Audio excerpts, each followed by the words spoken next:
Ladies and gentlemen, welcome to the Court Martial Podcast. Introducing your host for this evening first.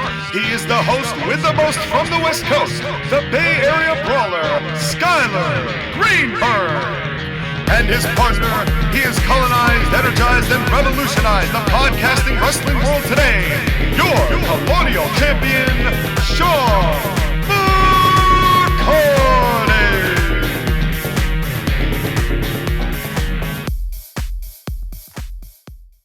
And welcome, ladies and gentlemen, to the Court Martial Podcast, the greatest wrestling podcast in all the internet, in all the world, every single corner of this planet. You might want to listen to a podcast. We will be there to give you the smarkiest of podcasts in the professional wrestling contest purely.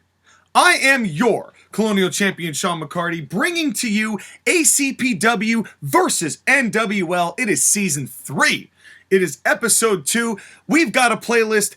All the episodes can be found on YouTube, but I can't do both shows. That would just be way too much self-fulfilling, so to speak. So I've got to have somebody with me, somebody to challenge me and push me a little bit harder. And that man is the man of the hour, the man with the power. He is too sweet to be sour. He is the Bay Area Brawler himself, a man on a redemption tour.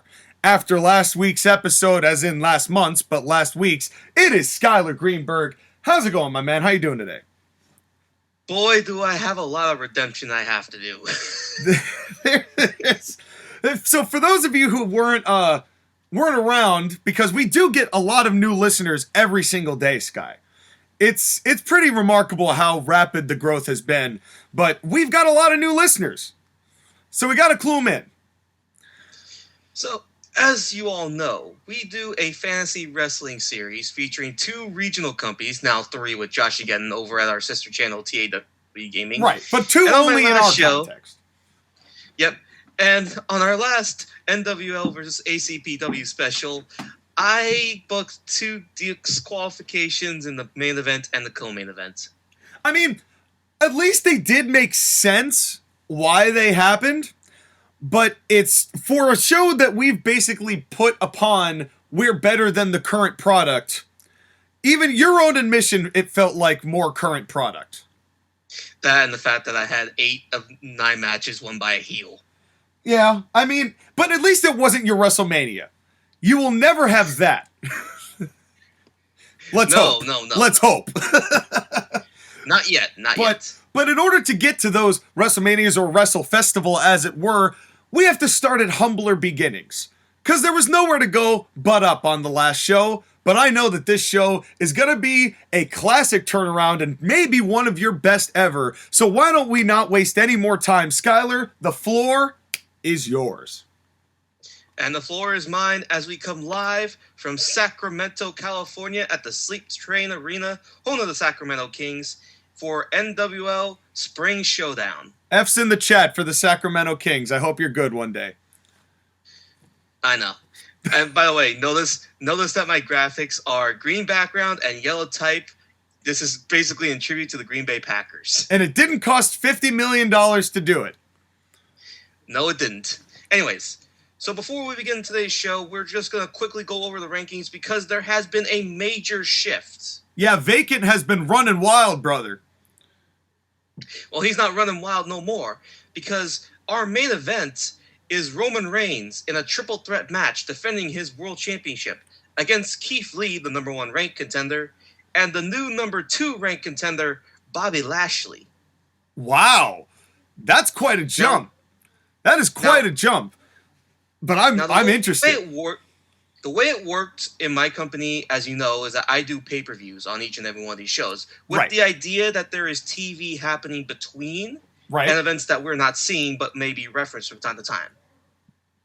Yes. So what happened was that Bobby Lashley won a gauntlet match to become the number 2 ranked contender and involved in this main event. Okay. All right. I dig it. Well, actually, what originally happened was that Bobby Lashley won the number 1 contendership, but Keith Lee had a bone to pick because he wasn't in the match because he was still recovering from Bobby Lashley's attack. So those 2 were wrestling a match, and then Roman Reigns got involved, and Kurt Angle may get a triple threat to screw with Roman Reigns. Understood. Anyways, so because of that, there's been a little bit of a shift of down of people. Kevin Owens is number 3. AJ Styles number 4, although AJ is currently at a local medical facility. Shinsuke Nakamura number 5. Seth Rollins number 6, also in a local medical facility. Right. Sami Zayn number 7. Jacob Fatu, the international champion, number 8. Tommaso Ciampa number 9, and Ilya Dragunov number 10. All right. Let's get it on. And we're gonna begin the show with the entire roster standing at the entranceway and our general manager Kurt Angle coming to the ring. And Kurt Angle welcomes each and every one of you to National Wrestling League. And it is on a sad note that we lost a legend of the business. Scott Hall, Razor Ramon, has passed away at the age of 63. And everyone here at the National Wrestling League sends our condolences to him, his family, and his friends. It is at this time that we request that everyone please stand up. Please remove your hats, and we will begin a 10-bell salute.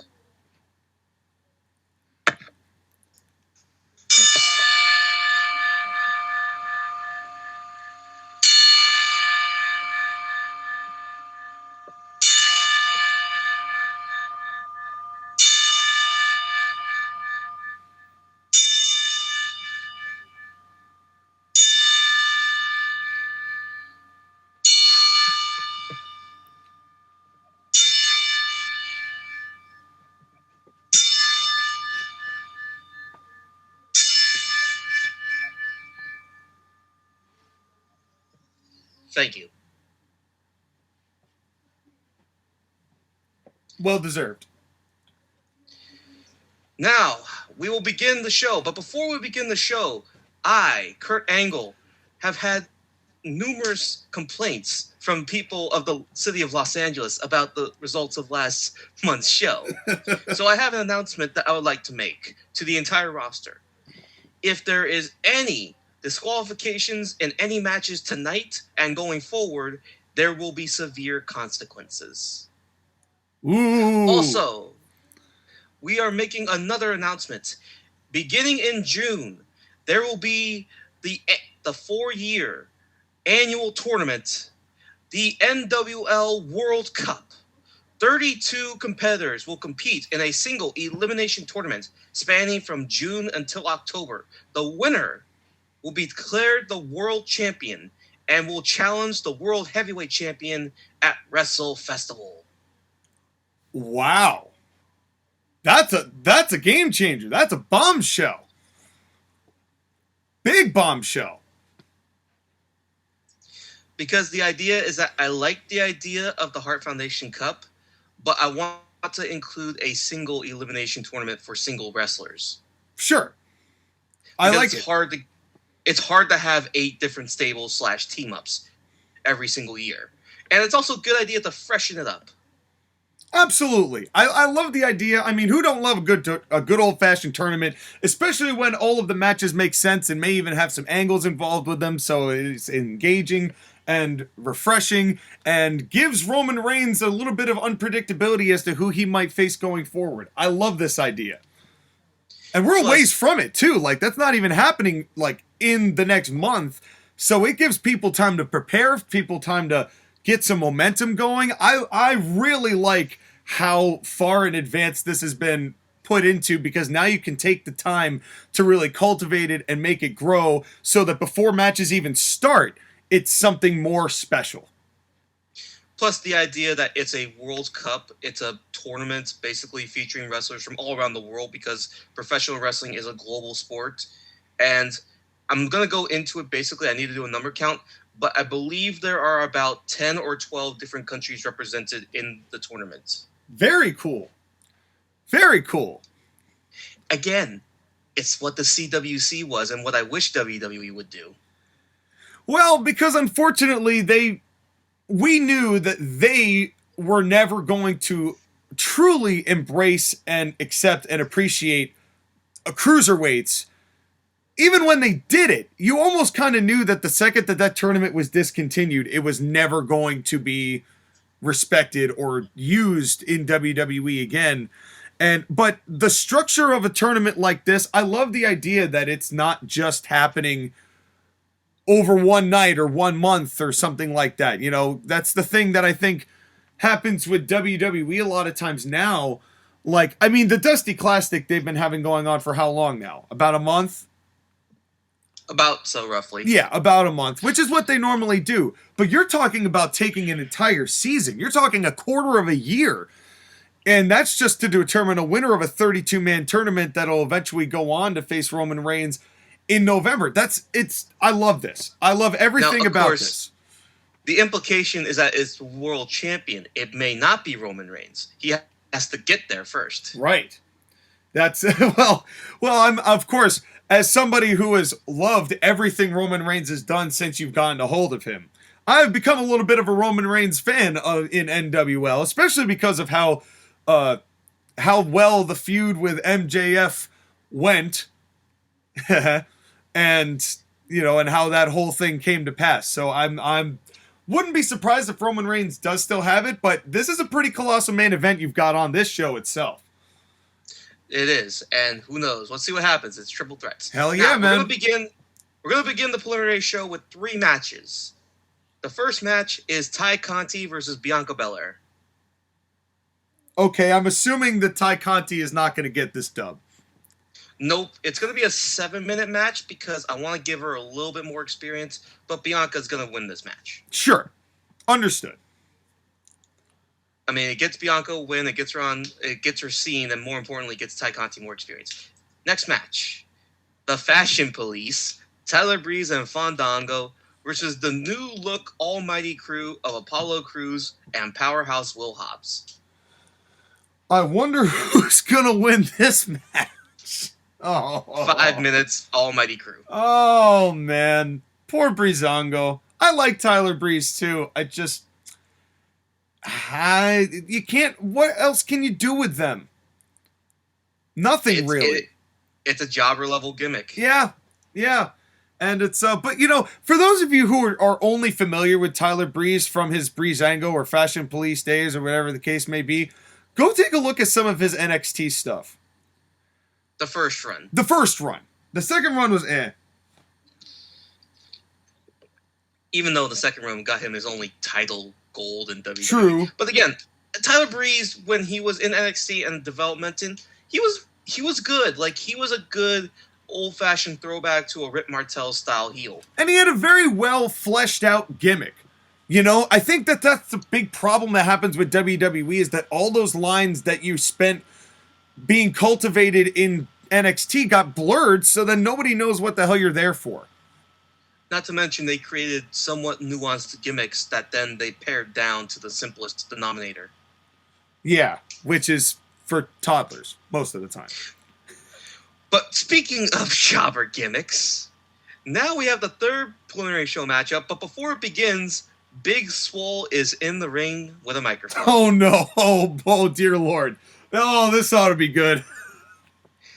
And Big Swole thanks everyone who signed her petitions to wrestle for the National Wrestling League. And she's not doing it for herself. She is doing it for the good of black people everywhere. Because black people have not gotten their due in professional wrestling, and it's a crying shame. And she's going to be the shining example of black excellence. Because she is big, she is swole, she is the big swole. The biggest swole. That ego swole. So it doesn't matter who the opponent is. I don't even care. I signed the dotted line. Bring her out. Bring out my opponent. I'll beat them in flat no time. Guess who her opponent is? Oh, I can't wait to hear. Rhea Ripley. Oh no. Oh no. So, of course, Rhea Ripley gets in the ring and towers over Big Swole. Rhea's gonna kill you. Rhea's gonna kill you. Big Swole does one punch to Rhea Ripley. Rhea Ripley just smiles at her and clotheslines the hell out of her. Picks her up, power slam, picks her up, another power slam, picks her up the third time, Riptide, cover 1, 2, 3. Oh man. Big Swole. What are we gonna do about you? Well, I know what's been done about you, and that's Rhea Ripley, who I appreciate the fact that you're still getting her wins and still keeping her important, because WWE did exactly what we expected them to. Pretty much. Pretty much. Basically, it's like every other season, I have a person whose gimmick is they are irritable as hell for a reason or another, and then they just get beat up on my pre-shows. I mean, Walter kicked Michael Stunt was the first season. That's true. I mean, Walter kicked the teetotal shit out of Kenny Omega for basically doing the exact same thing last week in ACPW. So it's not a bad thing to have. I mean, it's a crowd pleaser. And that's what this would be. Now, we're going to move on to our main show now. We have the Motor City Machine Guns versus the NXT Generation, Dominik Guerrero and Rex Steiner. This tag team fascinates me. I love this idea of these two together. If there was any one major, huge plus to your show from last month, it was this. I cannot wait to hear how these two do, and now that Dominik has, quote-unquote, won that feud. Won the feud against Ray, and now is a Guerrero. Yep. So, let's hear it. Let's see what happens. Now, this match is a 12-minute match. The NXT Generation looks good for the first part of it because they have power and they have speed and they work flawlessly together. And the Motor City Machine Guns are a little bit on the back pedal. But then they get the advantage because they trick Dominik Guerrero into being an idiot and they start working him over. And it's the shine of the baby faces. Until Rex Steiner gives a little bit of a cheap headshot to Alex Shelley, who turns around at Rex Steiner, who jumps off the apron. And then Dominik Guerrero comes in, shoves him into the ring post. And now it's NXT's Generation's turn. And they're the ones that are taking advantage of Alex Shelley, while Chris Sabin is trying to do whatever he can to get the tag. And it is torture that the Machine Guns are going through as Dominik Guerrero and Rex Steiner work over Alex Shelley. This goes for another 4 or 5 minutes. We get to the climax. Chris Sabin gets tagged in, and he's a house of fire against the NXT Generation and Rex Steiner. It is balls to the walls action. We get to the finish. The Motor City Machine Guns set up for their finishers. They're in the two opposite sides of the corners, and Rex Steiner is in the middle of the ring staggering to get up until Dominik Guerrero attacks Alex Shelley, and Chris Sabin has to charge over and help out, but Rex Steiner picks him up, spine buster, and then he gives the tag to Dominik Guerrero, who goes to the top rope for the frog splash. Cover 1, 2, 3. I like that this match was as competitive as it was, and I like that you put these two against a team as experienced as the Motor City Machine Guns. Because this allows a lot of protection and a lot of concealing vulnerabilities that both Dominik and Rex, even though Dominik is getting better, although I think he's picking up bad habits just from what the nature of the business is now, I still think that both of them are developing, and you still need to put them in with veterans who can conceal the fact that they're green, like the Motor City Machine Guns, but you're still giving them the momentum with the win. Right. I needed to continue building up the NXT Generation tag team, and the Motor City Machine Guns, they can take the loss here and there. They're established enough as my number 2 babyface team that they can afford a loss. Yeah, oh yeah, now, without a doubt. And they're also at that point in their careers where losing doesn't really matter unless they're getting beaten into powder, which they're really not. Right, because they're there to put over teams. Now, there's a very big note that happens after this match. The next match is also a tag team match, and the New Day, Kofi Kingston and Xavier Woods, because I'm not making Big E wrestle with a broken neck. Yeah, that's fair. Kofi Kingston and Xavier Woods are making their way to the ring. They pass by the NXT Generation, and Rex and Dominik give both of them a little bit of a side-eye. The New Day completely blow them off. They don't care. Yeah, because they're too busy throwing pancakes and whatnot. Right, but keep this in mind for the future, okay? Yes, the locking of eyes has occurred. But the next match is between the New Day and The Bar. As you know, the Bar have been instrumental in taking away the New Day's tag team title shots over the past few months from the Usos. So now these two teams are just going to go at it. Let's do it. Yeah, ham it up. And this is a 15-minute match. This is basically the previous match, but with better workers. But the Bar are stiff. They are hard. They are working over Xavier Woods until finally he gets the tag to Kofi Kingston, who runs a train over Cesaro. And as he goes for the boom drop, he gets it. He's about to go for Trouble in Paradise. Here comes Sheamus and Xavier Woods to battle. It is just now the four guys all going up against each other until they're all down. Cesaro quickly is the first one up. He grabs Kofi Kingston to go for his neutralizer. He goes for it, but Kofi reverses it by basically getting into the electric chair position and then continuously rolling through until he gets a roll-up. Cesaro kicks out of the roll-up, but as they both get back up, Kofi hits Trouble in Paradise. Xavier Woods bum rushes Sheamus out of the ring, and covered by Kofi, 1, 2, 3. I think this is necessary. I mean, I hate to see the Bar lose. I always hate to see the Bar lose, especially because I was guilty of that when I had them. But I think the New Day have had a rough end to the last half of season 2. You know, losing their belts to the Usos, and then they just couldn't win them back. And yeah, they had the thing where they ended up in their final matchup of the year being a part of a longer broad stroke teaming with Kurt Angle, and which was good. I'm not knocking any of that, but like if you're looking at them as a team, like where they were at the beginning of last year to where they ended last year, I think that they need this momentum again, because it feels like that's something they've lost, and especially with Big E having the injury he has, it'd be very easy for this team to all of a sudden just be far less important than they used to be. And I don't think that's the direction that you're trying to take them. So I really like this decision. I like this move. And it doesn't necessarily mean that these two won't interact in the future anyway. And the Bar's the Bar. They'll be fine, I hope. Right. It's one of those things where the New Day, they did kind of win the feud against the Almighty Crew that they had last year as part of that 4-man tag with Kurt Angle helping them out. Right. But it's also one of those things where they have this mini feud with the Bar, and they needed to win it in order to continue their momentum, especially because I just put in a teaser for an NXT Generation versus New Day feud. Right. Which is exactly the kind of feud that NXT Generation need. Another team it's another team that's higher up with more experience.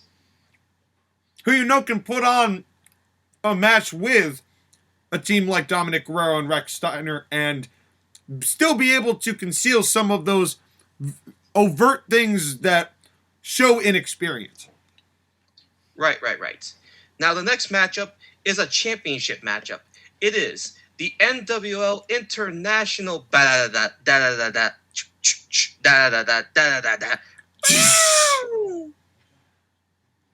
That was Kevin Owens, by the way, for those of you kids at home. That sounded like Kevin Owens music. I'm not knocking It is Kevin Owens music. It is Kevin Owens music.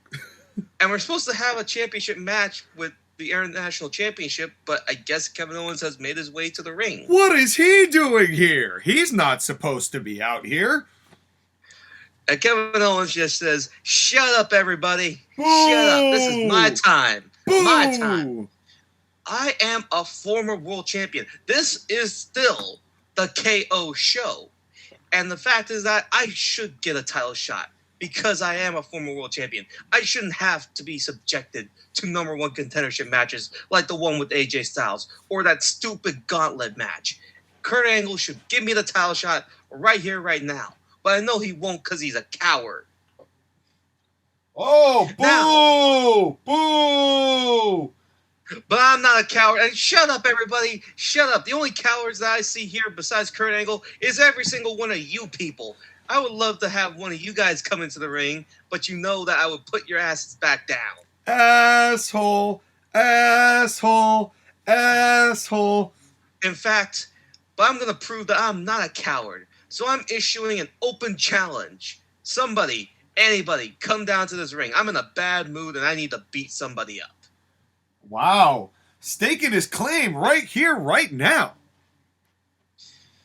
And then we wait a couple seconds. Nobody's coming out. And Kevin Owens is just like, yep, that's what I thought. Nobody's brave enough. Beep, beep, beep, beep. Da-da-da-da, da-da-da-da-da-da. No one will survive. Sad. Here comes Tommaso Ciampa. All right. I love this. And Tommaso... Woo. Now, hold on. Tommaso is standing on the entranceway with his own microphone. He looks at Kevin Owens and says, "What are you doing? What are you doing, man? Come on. You know that being a former world champion means squat. What matters is your performance. And lately, you haven't been performing. I mean, you did lose to Edge and Christian, and they're not even around anymore. Maybe you shouldn't be around anymore. And the fact is that you are ranked number 3, but I don't think you deserve that ranking at all. But this open challenge is convenient. So how about I come down to this ring, kick your ass, and take your ranking, because I could do so much more with it than you can, Kevin." And Kevin Owens just quickly says in the microphone, "Shut up and get your ass down here so I can beat you down." So is that an acceptance? Are we getting a rank for rank match here? Yes, we are. All right. The referee comes down, and this match is official. It is Kevin Owens versus Tommaso Ciampa. Oh, man. Oh, I wish we got more of that in real life, man. That's a dream match. For a technical, on a technical standpoint, I wish we got more of that. Yes, it is. Now, this match, I'm going to give it, let's say, 14 minutes. Oh, that'd be great. And this match borders on several times not, continuing, because these guys, they're brawling in the ring, they're brawling outside the ring. There's battles going all around. Tommaso is having his way with Kevin Owens. He's just throwing him against the barricade, throwing him over the ring announcer table, then goes over to the ring apron and starts clapping. Yay! Wow. He throws Kevin Owens back in the ring, and he is working Kevin Owens down, and Kevin was not expecting this fight. He is getting handled by Ciampa until Kevin Owens grabs his Tommaso's trunks as he approaches Kevin Owens in the corner of the apron and wrings his head off the middle turnbuckle. Ow. And this gives Kevin Owens the chance to just stomp and kick down Tommaso Ciampa for several minutes and works him over until Tommaso starts making his comeback, firing himself up, fired up by the fans as they cheer him on. The finish for this match is KO, is going forward to pop a powerbomb, but Tommaso blocks it, grabs KO, hits Project Ciampa. And as he goes for the cover, here comes Sami Zayn to kick Tommaso Ciampa in the head. It's a disqualification. Oh, no! Oh, no! Now, of course, Sami Zayn is beating down Tommaso Ciampa. Kevin Owens is recovering. He finally recovers up enough, and he starts stomping down on Tommaso Ciampa, too. It's 2-on-1 assault until Johnny Gargano comes. No music, but a chair. Ooh. And he swings the chair and hits Kevin Owens in the back. And Kevin Owens has to roll out of the ring. Johnny Gargano swings the chair at Sami Zayn, who ducks it and rolls under the ring apron rope to get to Kevin Owens and start escorting him out. As Johnny Gargano swings the chair again at the rope, tells both of them to back off. A reuniting. Potentially. Now, hold on. Very importantly, Johnny Gargano has the chair, and Tommaso is alone in the ring with him. But Johnny chooses to put the chair down and just check on Tommaso Ciampa, who's still down. Now there's medical staff that have arrived on scene that are checking up on Tommaso. Because of the boot to the head. Because of the boots to the head and the face and the body. Yeah. He had been beaten down pretty much. So it's not necessarily the full-fledged reunion, but it shows that Johnny might have been affected by Tommaso's words last month. Yep. Well, and that also that maybe Johnny Gargano actually wants to be Tommaso Ciampa's friend, but does Tommaso Ciampa give him the chance? Well, maybe this is the evidence. He's trying to show him the evidence. It's here. I was here to save you. Didn't dance in the middle of my entrance, even though you were getting beaten down. Just want to make that point real quick. Well, it's Jeff Hardy, and Jeff Hardy has to. I know. It's it's just, but no, I really like this, and if this is a great time for disqualification, because it was high stakes. You know, Ciampa had the match won. Owens had to eat his words until Sami Zayn, of course, the shyster that he is, has to take matters into his own hands in order to keep Kevin Owens' ranking intact. I like all of this. Right. Now we're going to get the match that we were supposed to get, an NWL International Championship match. The champion, Jacob Fatu versus Shinsuke Nakamura, the former champion. Let's hear it. Now again, last month's show, Shinsuke lost the belt in 2 minutes to Jacob Fatu. Yeah, it wasn't really much of a fight. Well, it was because Shinsuke got the jump on Jacob, and Jacob just hit one Samoan spike, one Samoan drop, and one Samoan splash for the win. This match is not much longer. It's a 7-minute match, and Shinsuke is more cautious in this match. He's not charging Jacob Fatu right at the gate, because that's why he got caught last time. Mm-hmm. But Jacob Fatu is just beating down Shinsuke and beating him down and beating him down. And Shinsuke does fire up. He does get in his moves. But as he continues to fire up, Jacob Fatu doesn't really sell it. I mean, he gets knocked down, but he's not on the ground. Right, yeah. Quick recovery time. Quick recovery. And Shinsuke does a Kinshasa, eventually the Jacob Fatu kick out at 1. Damn. And Shinsuke can't believe it because that was his best move. And as he's arguing with the referee, here comes Jacob Fatu, another Samoan spike to the throat of Shinsuke Nakamura. Another Samoan drop, goes to the top rope, hits the Samoan splash, cover 1, 2, 3. Oh, you hate to see it. But another impressive win, another majorly impressive win by Jacob Fatu. Yep. Now, post-match, the Usos, the tag team champions, have arrived, and they decide to add a little bit of insult and injury to Shinsuke and start beating him down. Very importantly, Jacob Fatu has walked off. He's not angry at the Usos. He's just walked to the back. Because he's just not interested. He's not interested. Yeah. And the Usos beat down Shinsuke, and they give him a couple of punches and stuff. One Uso holds Shinsuke up by the arms. The other one's about to super kick him. When here comes Kota Ibushi, who comes on the scene, kicks Jimmy Uso drops Shinsuke, tries to attack him, eats a super kick of his own, and Kota Ibushi clears out the Usos. Wow. Kota Ibushi and Shinsuke Nakamura, when was the last time that those two had interaction?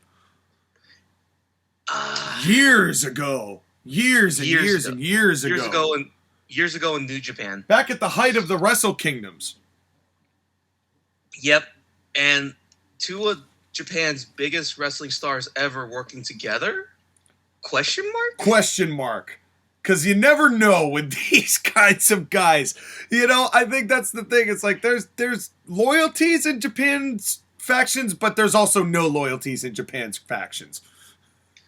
But the idea of Shinsuke Nakamura and Kota Ibushi tagging together, intriguing, Usos, very intriguing. Now, it is very intriguing. Now we're going to go backstage to the office of Kurt Angle, who has his hand in his face, just squeezing his eyes as he looks at Kevin Owens and Sami Zayn try and plead their case about what happened. And Kurt Angle just shuts up Sami Zayn. Listen, I don't want to listen to your conspiracies, okay? Did I not, an hour and a half, 2 hours ago, say no disqualifications? And you broke the rule on day 1, not even 2 hours ago. Well, I hate to do this. First things first, both of you are fined $10,000. Ow. Secondly, your next consequence is that next month, you two will wrestle a tag team match against Johnny Gargano and Tommaso Ciampa. And if you both lose, your rankings go to them. Oh, you also lose your rankings if either of you walk out, disqualify yourselves, or lose by countout. So they gotta win or they're gonna pay. Exactly. So now we have Kevin Owens and Sami Zayn against Johnny Gargano and Tommaso Ciampa as a tag team match. And while it's not necessarily, we know for a fact DIY is back to their old selves, I think that is going to be the big X factor is, will they be the same after what happened long ago? Will things have changed? Will Tommaso Ciampa accept? Will they be able to work as a unit? Because you know that Owens and Zayn will be. Exactly, because both of them are desperate. They want to keep their rankings. Tommaso Ciampa and Johnny Gargano, I introduced the match as the two of them, not as DIY, just as individuals. Can they coexist? Right. I like it. Well, now we're going to move on to our co-main event. It is representing the Horsewomen, Bayley, the NWL Women's Champion, well, one of the 4 champions, versus Raquel Gonzalez. Okay. Wow. That's a thought. As you remember, on the last show of last month, Piper Niven was wrestling Becky Lynch until Raquel Gonzalez got involved, attacked Piper Niven, and lost her title shot. Now Raquel is taking her title shot. Well, let's see what happens here. I like the idea of this match. And again, you're taking care of these people who aren't necessarily all the way there yet by putting them in with people who are more than there and can make it so that it looks like the people who aren't all the way there are most of the way there. Right, because I think we all acknowledge that of the 4 horsewomen, Bayley is probably the best in ring. Yeah. Because Charlotte is the powerhouse style, Becky Lynch is more charisma based, so is Sasha Banks, and Bayley is the in-ring general. Yeah, I would say that Charlotte went to the, understandably so, Charlotte went to the Ric Flair school of let me have the exact same match in the exact same order, the exact same way every match, and it's going to work because I'm a Flair. Or I'm Shawn Michaels in that case. So... Meanwhile, we can argue about whether or not Bayley is Arn Anderson or Tully Blanchard. I think we said a fusion of the two on one episode one of these days. But I think she leans more towards Arn. I do too. She's definitely got more of an enforcer bit, but she's also wickedly funny. She's got an incredible sense of humor, but she does it in such a way that you still want to boo her. Right. God, I miss Bayley. Yeah, I know. I do too. Get well, Bayley. Yeah, seriously. Now, Bayley, as per the rules of Kurt Angle, is only allowed one other horsewoman to accompany her to the ring, because having all 3 of them at ringside would be chaos. So Sasha Banks will be accompanying Bayley to the ring for this match. Okay. Now, I won't use the phrase. I won't use WWE's term for them, because I hate it. Well, that connection doesn't exist here. That's right. Bayley tries to control Raquel Gonzalez, but she is just too big, too strong, too powerful, and Bayley can't compensate with it until Sasha Banks from ringside starts trash-talking Raquel, and Raquel starts getting distracted and starts trash-talking her too. And for a minute or two, Raquel is able to trash-talk Sasha and beat up Bayley, but then Sasha says something incendiary. Raquel has had enough and starts pointing at Sasha Banks to shut up, and this gives Bayley the time to grab her and stun gun her on the ropes. Got it. Now, Bayley starts working over Raquel Gonzalez. In particular, she's focusing on her back and working on the big woman's back. And Raquel is selling the hell out of it because obviously Bayley is softening it up for the Bayley the Belly. Right. Now, Raquel, when she makes her comeback, she's making her comeback, but her back is still bothering her. Right. And this is important because she gets Bayley in position for her chokeslam powerbomb variation finisher, and she can't do it. And as she can't do it, Sasha Banks grabs Bayley's leg and pulls her out of the ring, basically to let her have time to recover. Raquel comes over and bowls over Sasha Banks, like bowls over. And the referee is concerned, so the referee gets out of the ring and checks on Sasha Banks and Bayley. As Raquel Gonzalez is standing over the both of them, Piper Niven comes from behind and gives her a cheap shot of her own. Had to see that one coming. Because obviously Piper and Raquel are feuding with each other. Yep. Raquel starts battling Piper, and Piper picks up Raquel, hits the Piper driver, leaves. And as Raquel is struggling to get back into the ring, Bayley has already gotten back inside.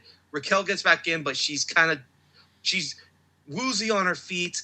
Bayley grabs her and hits the Bayley the belly for the cover. 1, 2, 3.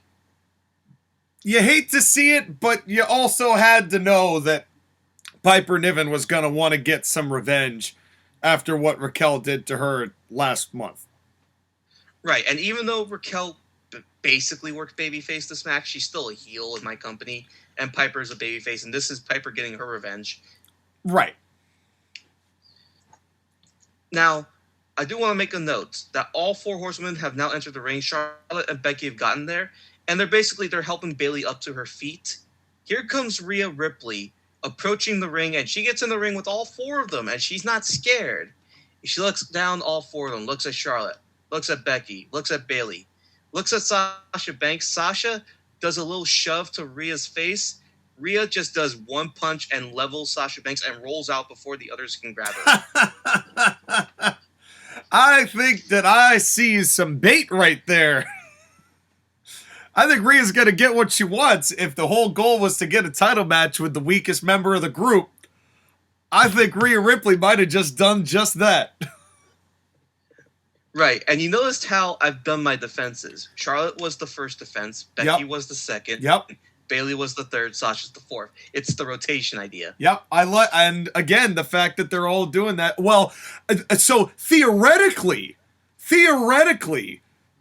Rhea will face Sasha Banks, but you don't know what kind of shenanigans the horsewoman might pull when that time comes, because Rhea Ripley is a different animal. No disrespect to Raquel Gonzalez or Piper Niven, because they're both respected and have been elevated in a meaningful way by your company, but Rhea Ripley is a different animal altogether. And that could be a difference maker. Like, Raquel Gonzalez is a green version of Rhea Ripley. She's not there yet, and not at the level of Rhea Ripley and having that badassery. Yeah. She's just badass, but she doesn't have badassery. Difference. Yep. But speaking of badassery, we have a big-time main event. Let's go. Triple threat match. Keith Lee, Bobby Lashley, and Roman Reigns. Now, let me give you this video package that airs before, right? Okay. So, in it, Eric Bischoff mentions that, Keith Lee, I never did let down the fact that you rejected my offer to join the Almighty Crew. And it's a crying shame. Had we been there for you, you would have been a world champion already. We would have protected you from AJ Styles and the club screwing you in 2021. But 2022 is a new year, and it's clear you've made your choice. But Bobby Lashley, he's different. He has my backing, my support. And when Eric Bischoff sees a star, that star will shine. And Bobby Lashley will be the next world champion. Keith Lee in this video package makes his assertion that he's always been his own man. He's been limitless, and he does things by his own drum. And as far as he's concerned, Eric Bischoff would have held Keith Lee back. But this is not about Eric Bischoff. This is not about Bobby Lashley. This is about Keith Lee, and Keith Lee becoming the world champion. And of course, Roman Reigns is now, his part of the package, he just says, the both of you need to sit down, because neither of you are able to be the head of the table. Neither of you are ready to be the head of the table. Only one man of this 3-man match is ready to be the face of NWL, and that's me. I've been champion for nearly a year, and I'm going to continue to be champion. Believe that. Okay. I wish that Keith Lee spoke with as much energy and passion that you just did, Skylar. Well, in this world, I'm forcing Keith Lee to speak there with you the go. passion that There I you go. have. That's what I like to hear. That's what I like to hear. Get upset, Keith Lee. That's what we've been waiting for. Get upset. Now, What do you think of Eric Bischoff's line, when Eric Bischoff sees a star, they become a star? What star other than Goldberg has he made? And look how that turned out. Sting? Sting was over before Eric Bischoff ever showed up. Sting was over in the 80s. There's no way that Eric Bischoff can account for Sting. DDP? Okay, I will give you that, but I would also counter that Eric Bischoff had very little to do with DDP becoming the success he did, because he started wrestling in pretty much around the time that Bischoff started. Thankfully, Bischoff kept him around and saw enough in him to put him into a really good feud with Mark Marrow, aka Johnny B. Bad at the time, and that Dallas was just such a workhorse, that he became the phenomenon he was. So I'll give Eric Bischoff that, but not of his own doing. Yeah, if anything, that was just DDP getting over in spite of Eric Bischoff. Yeah, doing it, and then Eric Bischoff having no choice but to be like, all right, I accept this. Because after all, DDP was never the guy. But the NWL? I will give credit to this too. As far as DDP goes, DDP was one of the few people who had one of the greatest babyface moments in WCW during the NWO run, because of that 4-minute segment where everybody thought Dallas was going to join, and then Diamond Cuttered Scott, and the whole roof blew off the damn place. And the fact that they did that in 4 minutes, and that's really what got Dallas over. I don't think Dallas was a bad champion. He's probably the Triple H of WCW, if you're going to go by not quite what everybody else was, but still serviceable. He's the good hand in the ring that wrestles against the draw in the main event. Right. And did a really good job of doing that. Goldberg match. Yeah. Which didn't air because they ran out of time. So they had to show it free on Nitro the next night. Unbelievable. WCW. Also, Eric Bischoff made the NWO. Well, yeah, but if Eric Bischoff used people who weren't already insanely over without Eric's influence whatsoever, would that have worked? Which he basically did once he started going to the ancillary members. Yeah. You know the biggest star that Eric Bischoff actually made? Himself. Well, yes. He made himself a personality enough to where he was hired by Vince McMahon to be a charismatic general manager that everybody hated, and he did a really good job of that. He got himself over better than he got anybody else over in his time as the executive of that show. I've been instrumental in the making of several stars in the wrestling business, including Eric Bischoff. Yeah. And that's something Eric would say. That's totally something Eric would say. But we're focusing a little bit too much on this video package. You're right. Let's get to the good stuff. Now, this match is 20 minutes. And the first part of it, Keith Lee is overpowering Roman Reigns and Bobby Lashley. They do a little collar and elbow tie-up, Keith Lee and Roman Reigns. Keith Lee shoves him off. Keith Lee does the collar and elbow tie-up with Bobby Lashley. He throws him off. He tells both of them to come on. And they do, and Keith Lee is just having his way. He is the force in the first part of this match until Roman and Bobby work together and start beating down Keith Lee and taking him advantage of him, throwing him through the ring post, doing the drive-by, doing all the damage they can until Keith Lee starts, leaking a little bit from the mouth, and you can see that juice. I like it. And then at the height of this, Roman Reigns betrays Bobby Lashley with one quick punch to the head that levels Lashley, and Roman just dusts off his shoulder. So he grabs Keith Lee, throws him in the ring, 2 counts, and Roman Reigns is a little incredulous. So he starts working on Keith Lee, and Keith Lee charges up, makes his comeback against Roman Reigns. Bobby Lashley gets involved too, and Keith Lee says, "You can have some of this too," and starts to come back against Lashley too. And the finish for this match comes. Keith Lee grabs Roman Reigns, hits the Spirit Bomb power bomb. But Bobby Lashley grabs Keith Lee and throws him out of the ring, goes for the cover. But Keith Lee grabs Bobby Lashley's leg and pulls him out. And Bobby Lashley and Keith Lee are on the outside now. And Bobby tries to go for the spear. Keith Lee dodges it. Then he grabs Bobby Lashley, hits the powerbomb on the outside. Ouch. And as Keith Lee gets into the ring, Roman Reigns with the Superman punch, and then the spear. Cover 1, 2, 3. Damn. Roman has retained. Damn. I hate to see Keith Lee pin, but if you're gonna do it, that's the way to do it. You don't want to have Bobby take this L, especially right after you propelled him immediately into the world title scene. He would just look like a complete knob if you did that. So Keith Lee had to take the pin here, but the fact that he had to deal with two heels at once, and he still made a comeback and he still looked impressive. I think that this is about as good as this finish was going to get, and I mean that in a good way, because I don't think you can take the belt off Roman in a triple threat match at this point. Unless... Not yet. Yeah, not yet. Anyways. Yeah. But the main point was that Keith Lee still looked great in the feed. Bobby and Roman both sold for him, and Keith Lee would have won this match had it just been a one-on-one. But Bobby Lashley got involved in the last match. He's involved in this one, obviously. Yep. And Keith Lee had Roman Reigns dead to right. Had Bobby Lashley not pulled him out of the ring after that finisher, he would have won. Oh, Skylar, how do I even follow this show? Jesus. Well, you have not yet, because we still have to continue. Because Roman Reigns is in the ring, and this sound starts happening. You can hear that, right? I can. It is clapping on the Titantron. You see a pair of hands and a suit.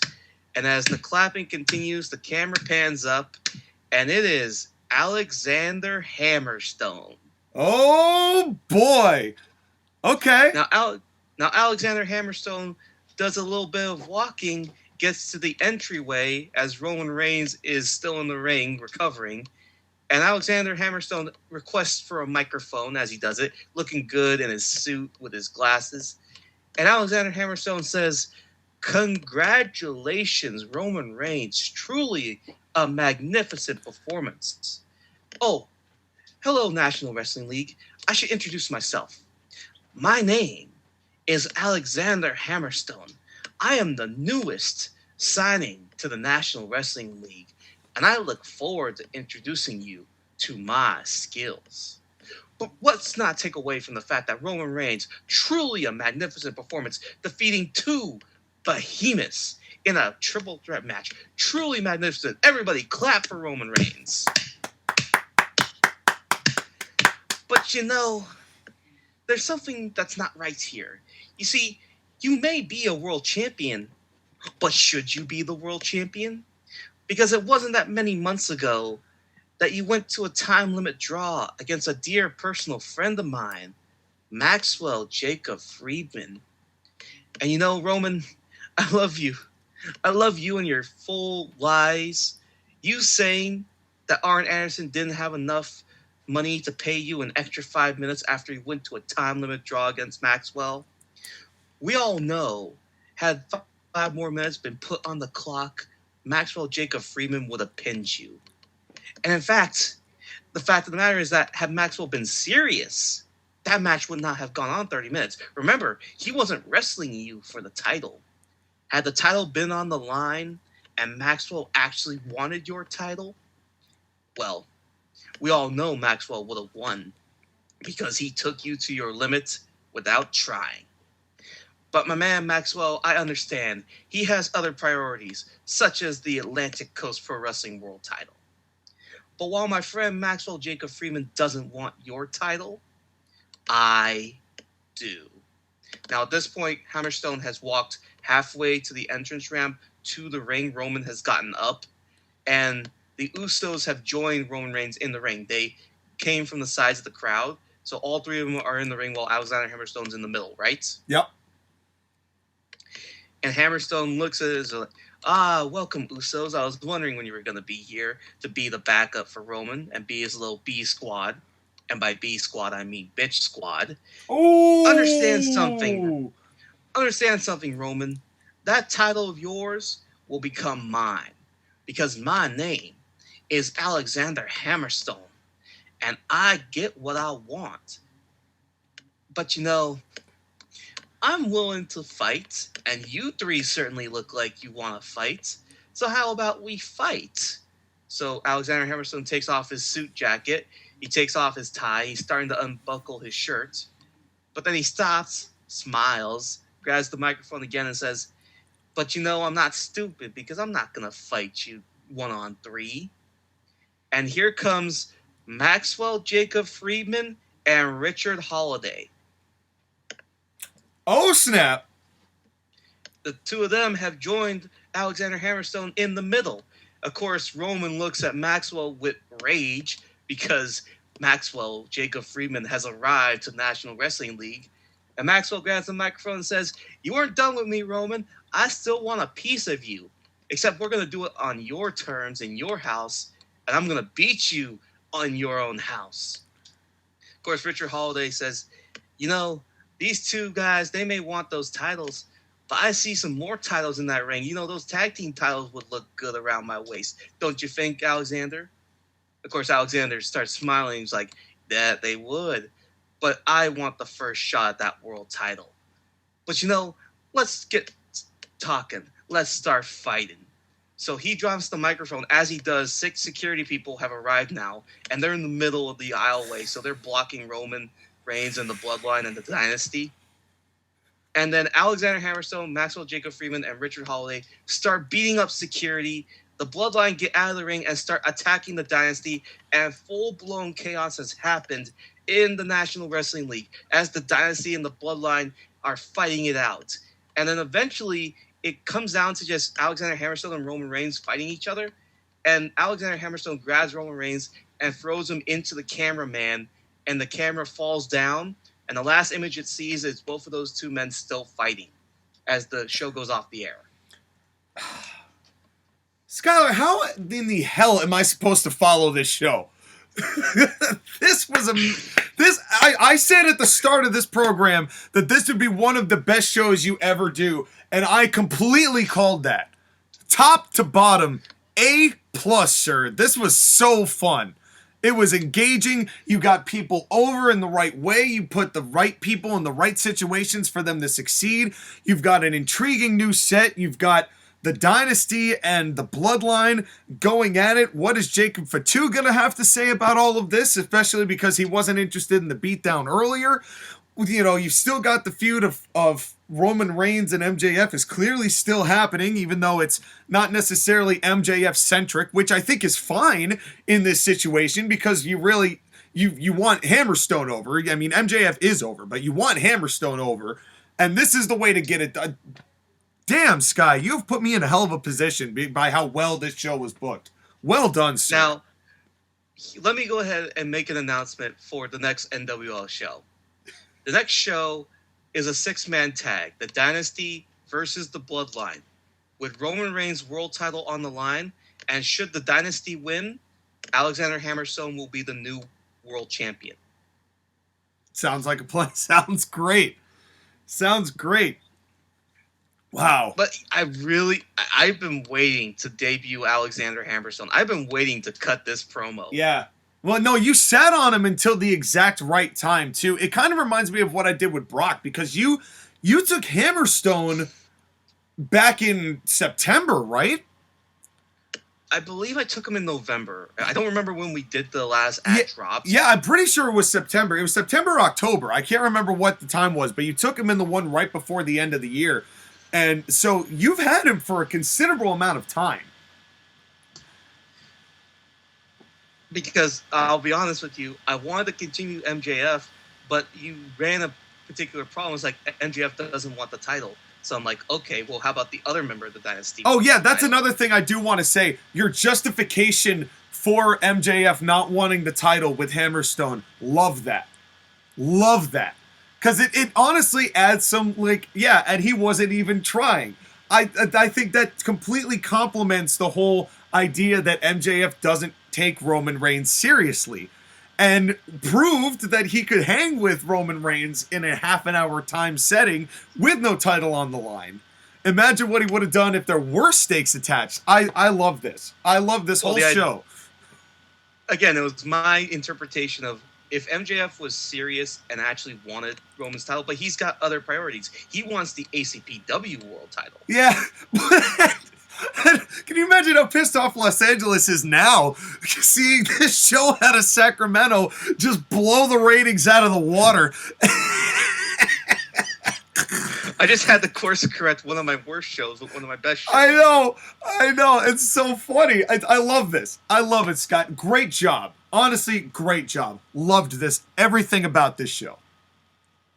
Well, now you're going to have to come in there with your limp dick energy and try and book something. Well, you know, when I can't even do this transition. Whenever I have limp dick energy and I need to find a way to alleviate that limp dick energy and turn it into big dick energy, I just plug in some headphones, I turn on some multicolored lights, and I listen to some quality music. Because a new era in entertainment has arrived. AB Production CT is proud to drag you out of the superficial monotony and overproduced, oversimplified modern musical mud pit with two industry-busting artists slowly taking the world by storm. Abizzle and Knux deliver an avant-garde approach to music that blends elements and instruments of a wide number of musical styles, including, but not limited to, hip-hop, R&B, jazz, funk, rock, house, EDM, and so much more. It is high time for the music industry to be shaken to its core, so be a part of the foundation-breaking movement by supporting aspiring artists. And right now, you can catch the latest release, The Wax Apocalypse, a 32-track album that took 2 years to come together. A saga of a lifetime awaits your eager ears. Look for Abizzle, spelled, and say it with me at home, kids, Abizzle, or Knux, spelled White space Knux, on SoundCloud, Apple Music, and Spotify for this and the entire AB Production CT discography of over 100 songs and projects, including Retreat, Mixed Bag, Verses from a College Grad, Bare Min, Recovering, and many more, all just a short click away. I'm throwing music stands around because I'm so excited. The link is in the description. Come join the entertainment revolution with AB Production CT. Turn that limp dick energy into big dick energy. That's right. If you're suffering and White Nuts. If you're suffering from the Bruce Pritchard syndrome, also known as limp dick energy, and you need a big old penis pick-me-up, listen to ABPCT. You will not be disappointed. We actually have a song in the Wax Apocalypse called ABP Banana. And if you really do want to get that BDE energy, because that's exactly what that song's about, it is a 6.5 minute song. I will put that link specifically in. So if you want, we're now doing some medicinal stuff for the fine folks out there at the Court Martial Podcast Kingdom. Don't you think we're doing pretty good for ourselves? Yes, you are. And also, I've heard the scuttlebutt that more music will be coming out later this year, correct? Yes, we've got quite a few things coming out. We have a single coming out, ideally in May, that we're going to be doing. We have two albums coming out, one in October, one in November, so stay tuned for that. Plus, there might be a SoundCloud release, and that a lot of that is the stuff that we don't get the actual monetizable rights for. Sometimes we get tracks like with beats from other stuff, so some of that is kind of like our secret projects kind of stuff, so that's an exclusive market. There's a whole ton of stuff, including Quarantapes, Coffee Pot Chronicles, Teapot Chronicles, all sorts of freestyles that we popped in there. We have quite a lot of music that is just deep down in the archive that you could take a look in. If you don't find something you like on the mainstream, you can always go underground, and we've got stuff there too. So how are you going to top my show? Well, we got a world title match. That might do it. What? Yes, we do. You don't have world title matches on your TV shows that much. I know. We got ourselves a world title match that was laid down on the challenge last week from Jeff Cobb that Titus accepted.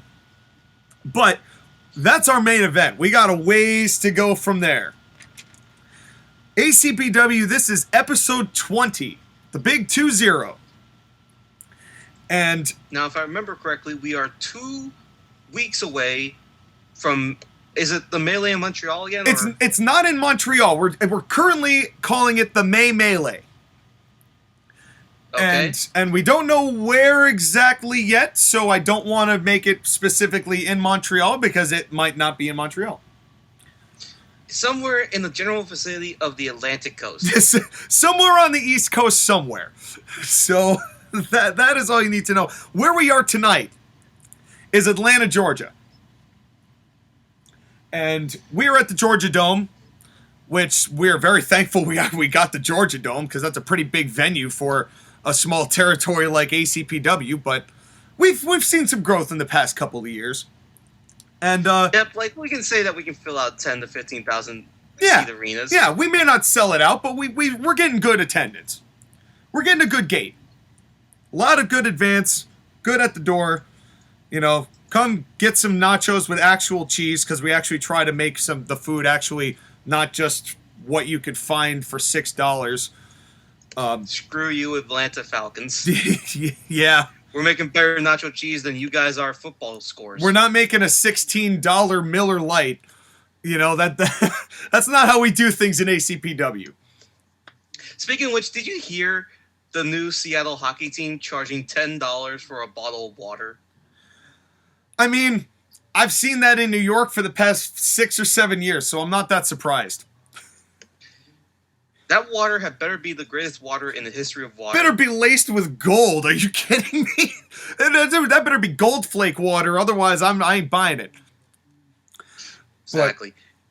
But we have affordable water here at ACPW, and it's not tap water. So let's get this party started. We're actually going to start before we get to the intro, before we get to Matt Striker and Taz, before we even get to the signature. We're going to open up with a fade-in Arn Anderson's office. And Arn Anderson is looking into the camera and goes, "Ladies and gentlemen, the wrestling world this past week lost a great in the form of the bad guy, Scott Hall. Scott was a terrific professional wrestler, a loving father, and a great friend to many of us here in the wrestling community, and we are all mourning his loss, and we will be for the weeks to come. And ACPW as a whole would like to extend their sincerest condolences to both the Hall family as well as the friends of the man that we used to know as Razor Ramon. And tonight, a portion of our proceeds will be going to the Boys and Girls Club of Metro Atlanta, the hometown of Scott Hall in his final years before he passed. Thank you very much. Enjoy the show, and rest in peace, bad guy." Fade out to black. Then we go into the signature. I like how you and me both took different approaches to doing the tributes. Yeah, I mean, I figured that you were going to go with the 10 bell option, which is totally respectable because of what Scott has contributed to the business and that everybody wants to pay their respects. I figured that a smaller approach in this one, just because Scott really hadn't been around ACPW, but it was still something that was going to be felt by wrestling fans and the wrestlers alike. Agreed. And in real life, though, thank you, Scott Hall. Yeah, we're going to do next week, by the way, just to kind of jump the gun a little bit. Next week, we are going to be doing a Scott Hall themed episode. We're going to have a match of the week with Scott. We're going to have a spotlight be Scott. We'll probably talk about the NWO a bit and, you know, just his like influence with that and, you know, what the NWO was and what its legacy is now. And of course, as well as all the other news that's coming about the week. So just as a little precursor to what we're going to be doing next week, we're going to have our proper Scott Hall tribute then in the way that our standard formatting show takes place. I look forward to talking about Scott Hall next week. Me too. So we get the signature, we get the crowd. Matt Striker and Taz bring us in. Welcome here to Atlanta, Georgia. And I also partially didn't want the Scott Hall stuff to dominate the show, kind of in the same way. So I wanted to get that done before we even got it started.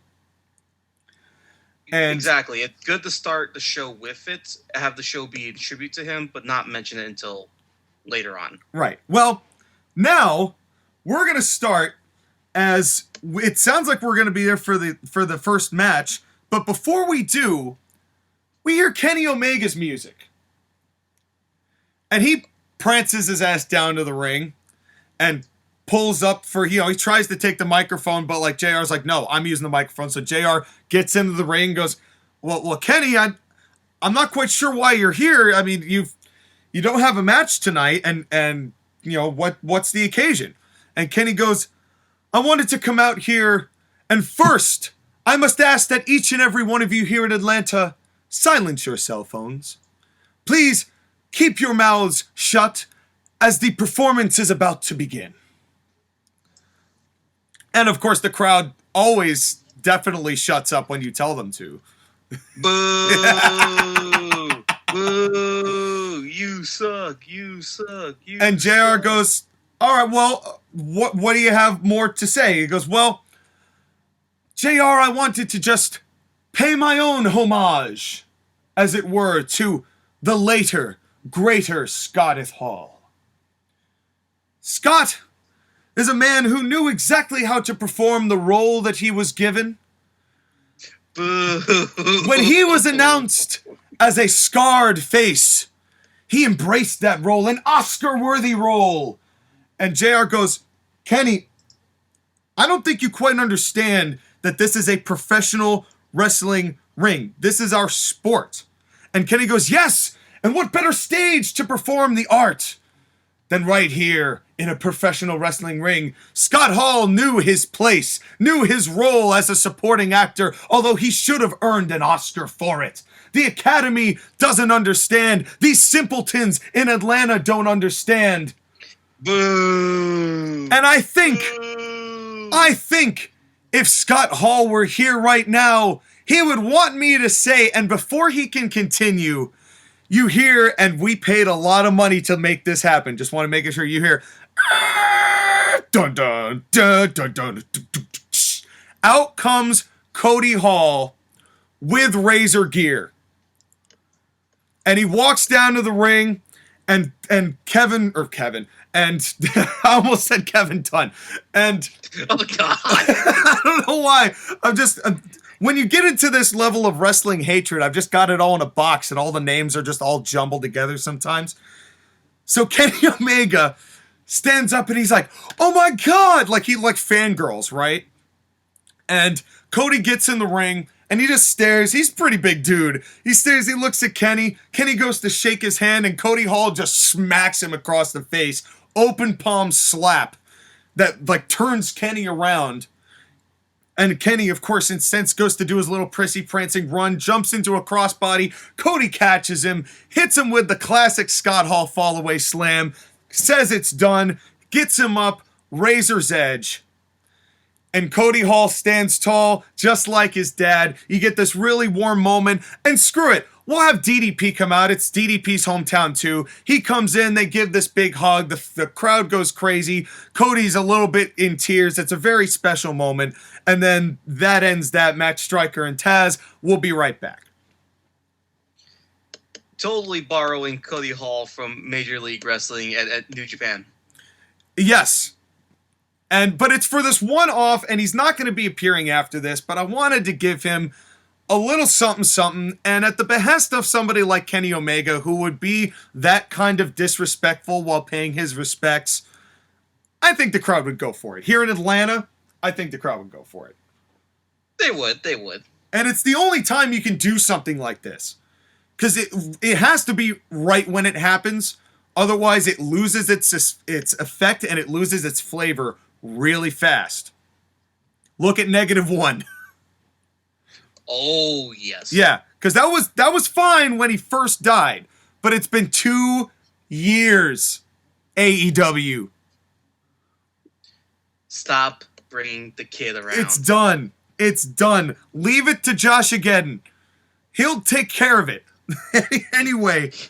Because Josh again loves the children. That's right. Well, I don't know about Josh again. I don't know if he loves the children. I think.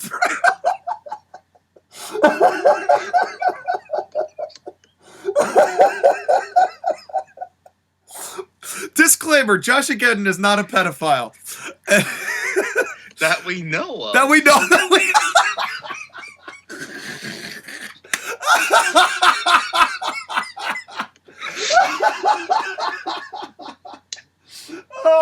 my God. Shout out to you, Josh, again. I'm sure you're not a pedophile. I hope your wedding goes really well. I really like Andy. She's a nice girl. Oh, Lord. Folks, go subscribe to TAW Gaming. It's the least we can do. Yes, and they will be doing their own pay-per-view soon enough. That's right. SCCG. That's right. Sumter Slam coming up, I think, actually, probably next week. Probably next week. Yeah, so I think Sumter Slam is on the way. So they and you want to talk about well done booking. It's a different approach than either Skylar or myself, but I think it's just as effective. Right, but we have a show to begin. Yeah, so let's continue. Let's Screw start you, this. Kenny Omega. That was amazing. I've got to recompose myself here real quick. And a great way to do that, I've got a free 2 minutes. It's Nikolai Dragunov versus the man whose shirt I'm wearing at this exact moment, Man Scout Jake Manning. Oh, Man Scouts. Well, at least he's back, but He's going to be down on the mat. he's gonna die. 2 minutes. I think you could kind of tell where this is going.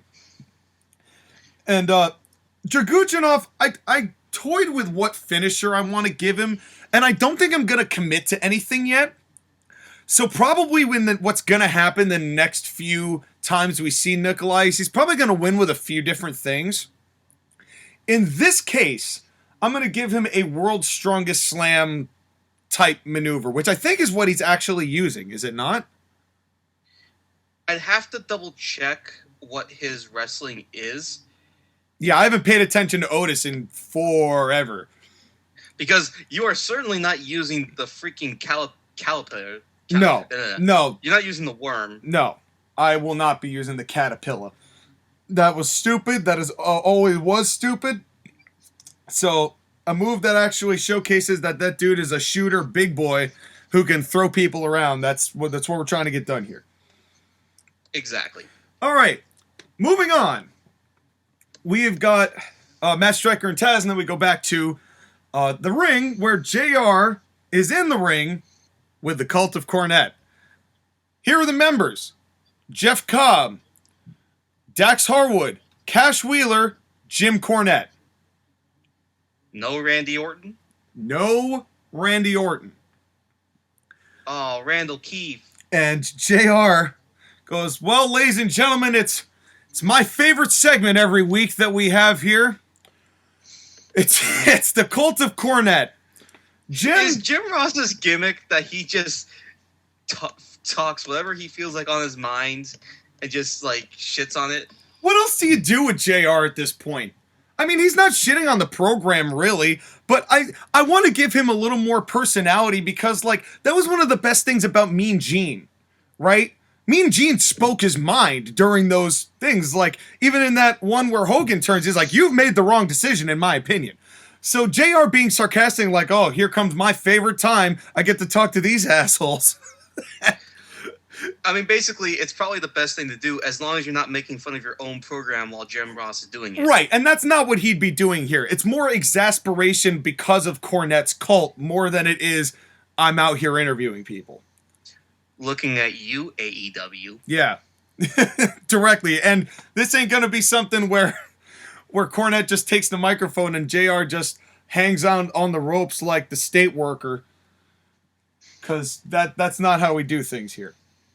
So Jim says... Anyways, continue. Yeah, so Jim Ross says, Jim Cornette, normally I see 4 of you out here, but I only see 3 of you out here. So I got to ask... what's going on with Randy Orton? Obviously, a lot's happening here with the Cult. You've got Jeff Cobb in a world title match tonight against Titus O'Neil, the rematch. Of course, FTR is in action later on tonight, and Randy's not here. So why don't you give us a little insight, because we know you love to talk. You know, Jim Ross, I don't really understand why you're giving me this sarcastic tone all of a sudden. You know, I thought we were friends. I thought we were tight with each other, even though, well, then again, I have said unspeakable things, and you actually like this town of Atlanta, which is, first of all, way too crowded, second of all, way too smelly, and third of all, way too infested with germs and parasites and whatever unkempt foulness that this state, and particularly this town, is responsible for.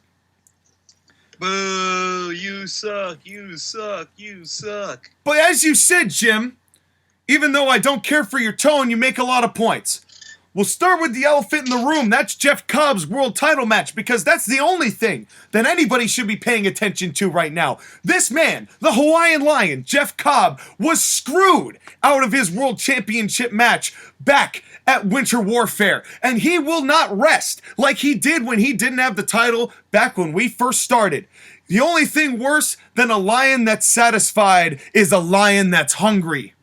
And you made the ultimate mistake, Titus O'Neil, and you forced Jeff Cobb to be hungry once again, and he's ready to devour anyone and anything in sight, and it starts with you, Titus. I've had my issues with you. I've been long documented in saying what a coward you've been, and that has been no less true than it is right now, because you've proven yourself a little bit, Titus. I hate to give the devil his due, but you earned what you've earned, but you don't get to earn on my dollar. I care very much about the type of money I get paid here, and when I don't have that belt, when Jeff doesn't have that belt, you take money out of his pocket, you take money out of my pocket, and I do not appreciate money being taken out of my pockets, because my pockets are still overflowing with cash, but I always need a little bit more. I always need a little bit more cash to furnish the mansion, to give Harley Quinn the freshest place to take her dumps.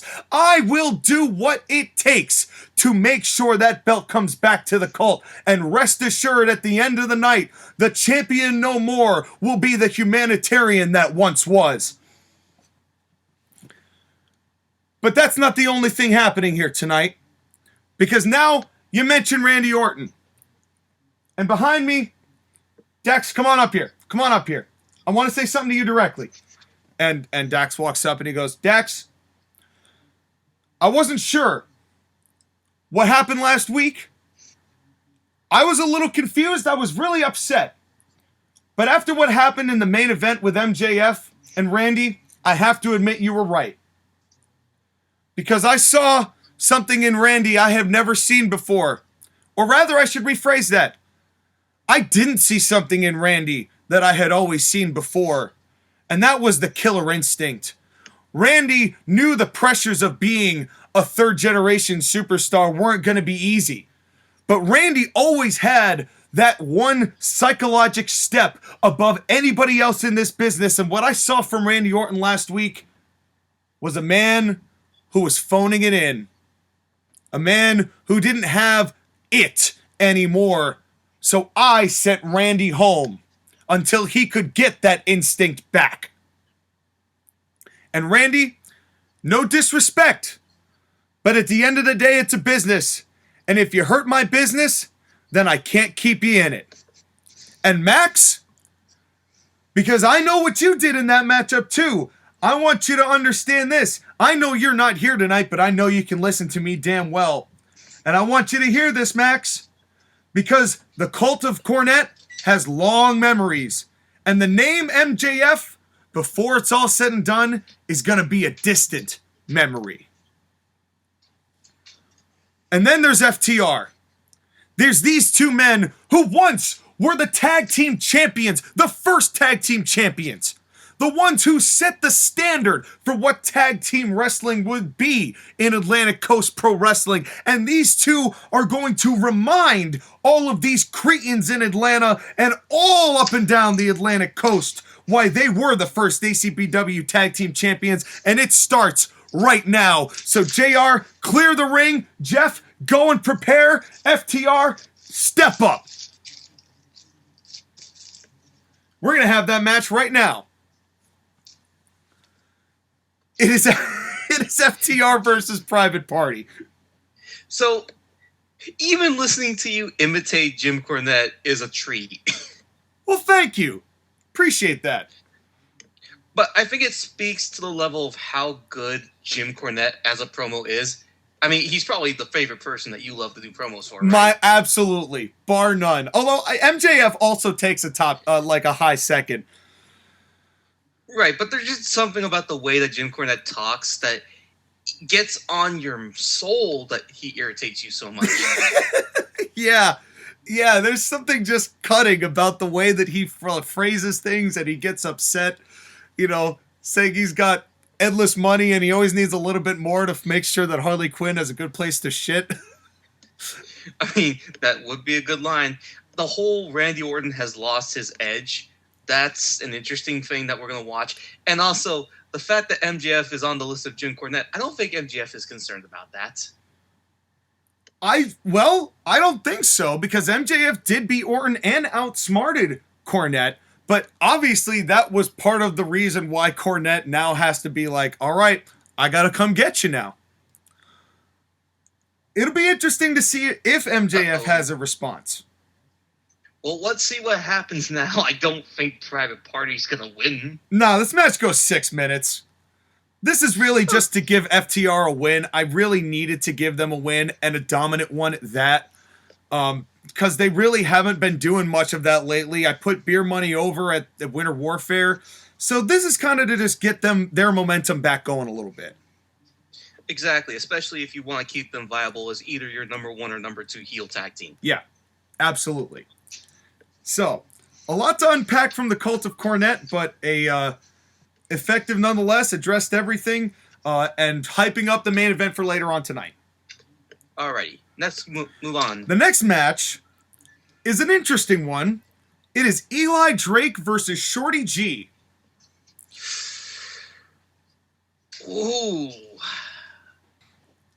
Like, this is one of those matchups I didn't think about, and then I'm like, once you put it in front of me, I'm just like, I needed this in my entire life. I know what you mean.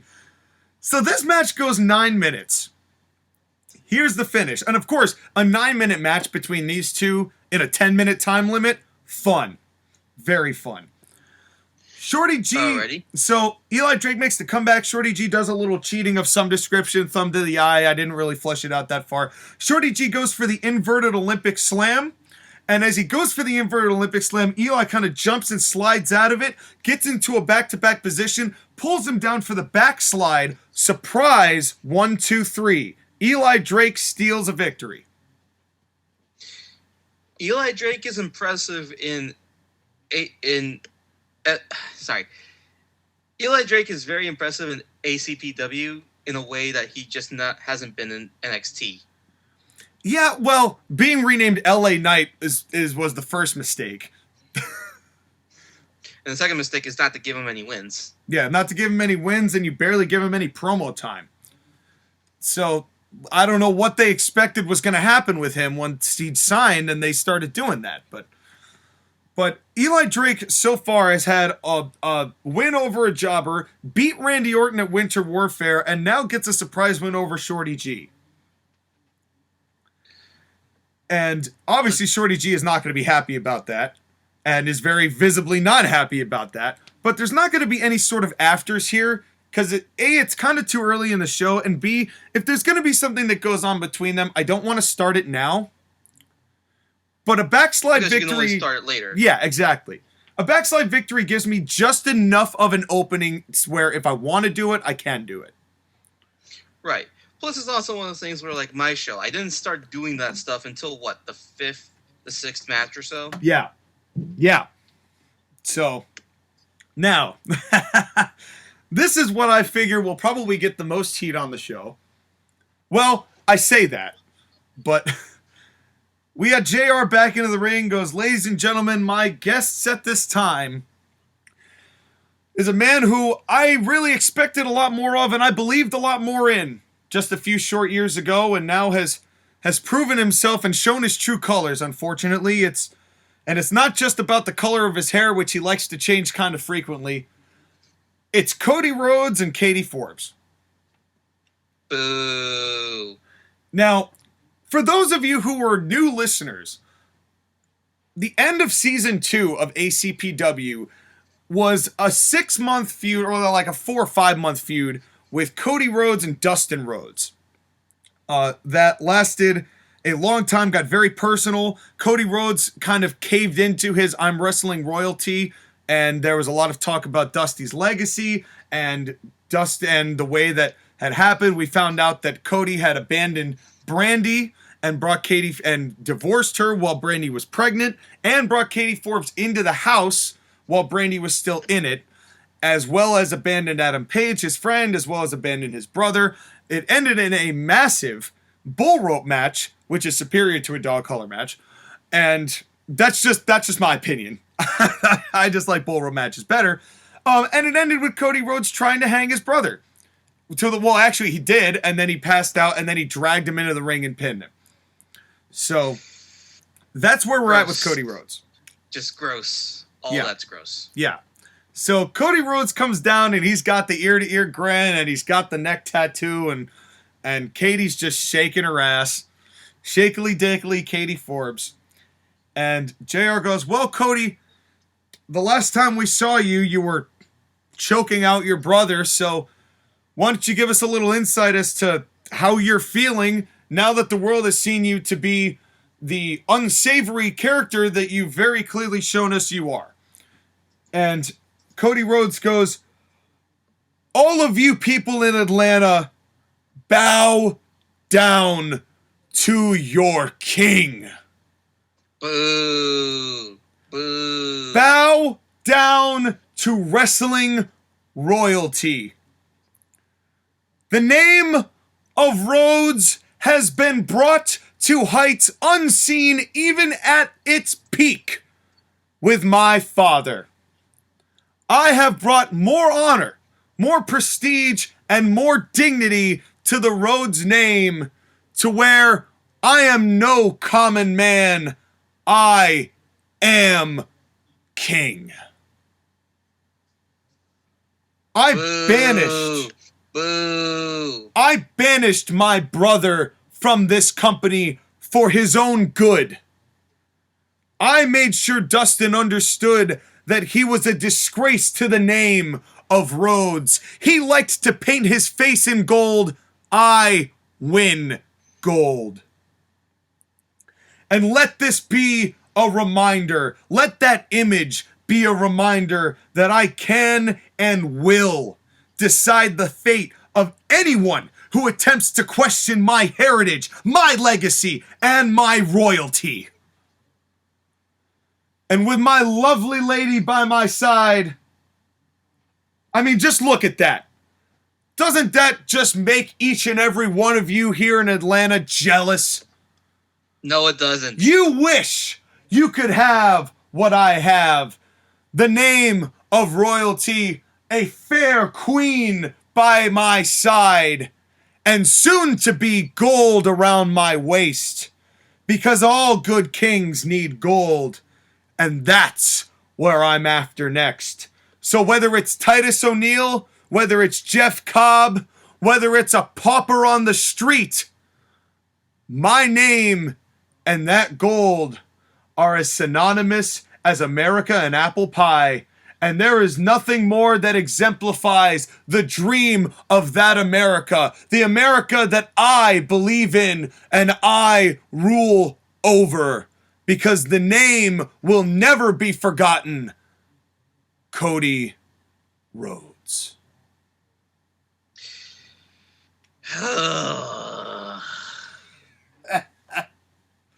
Okay, I know we said Jim Cornette and Maxwell Jacob Friedman are your first and second, but Cody has to be your third. He is. He totally is.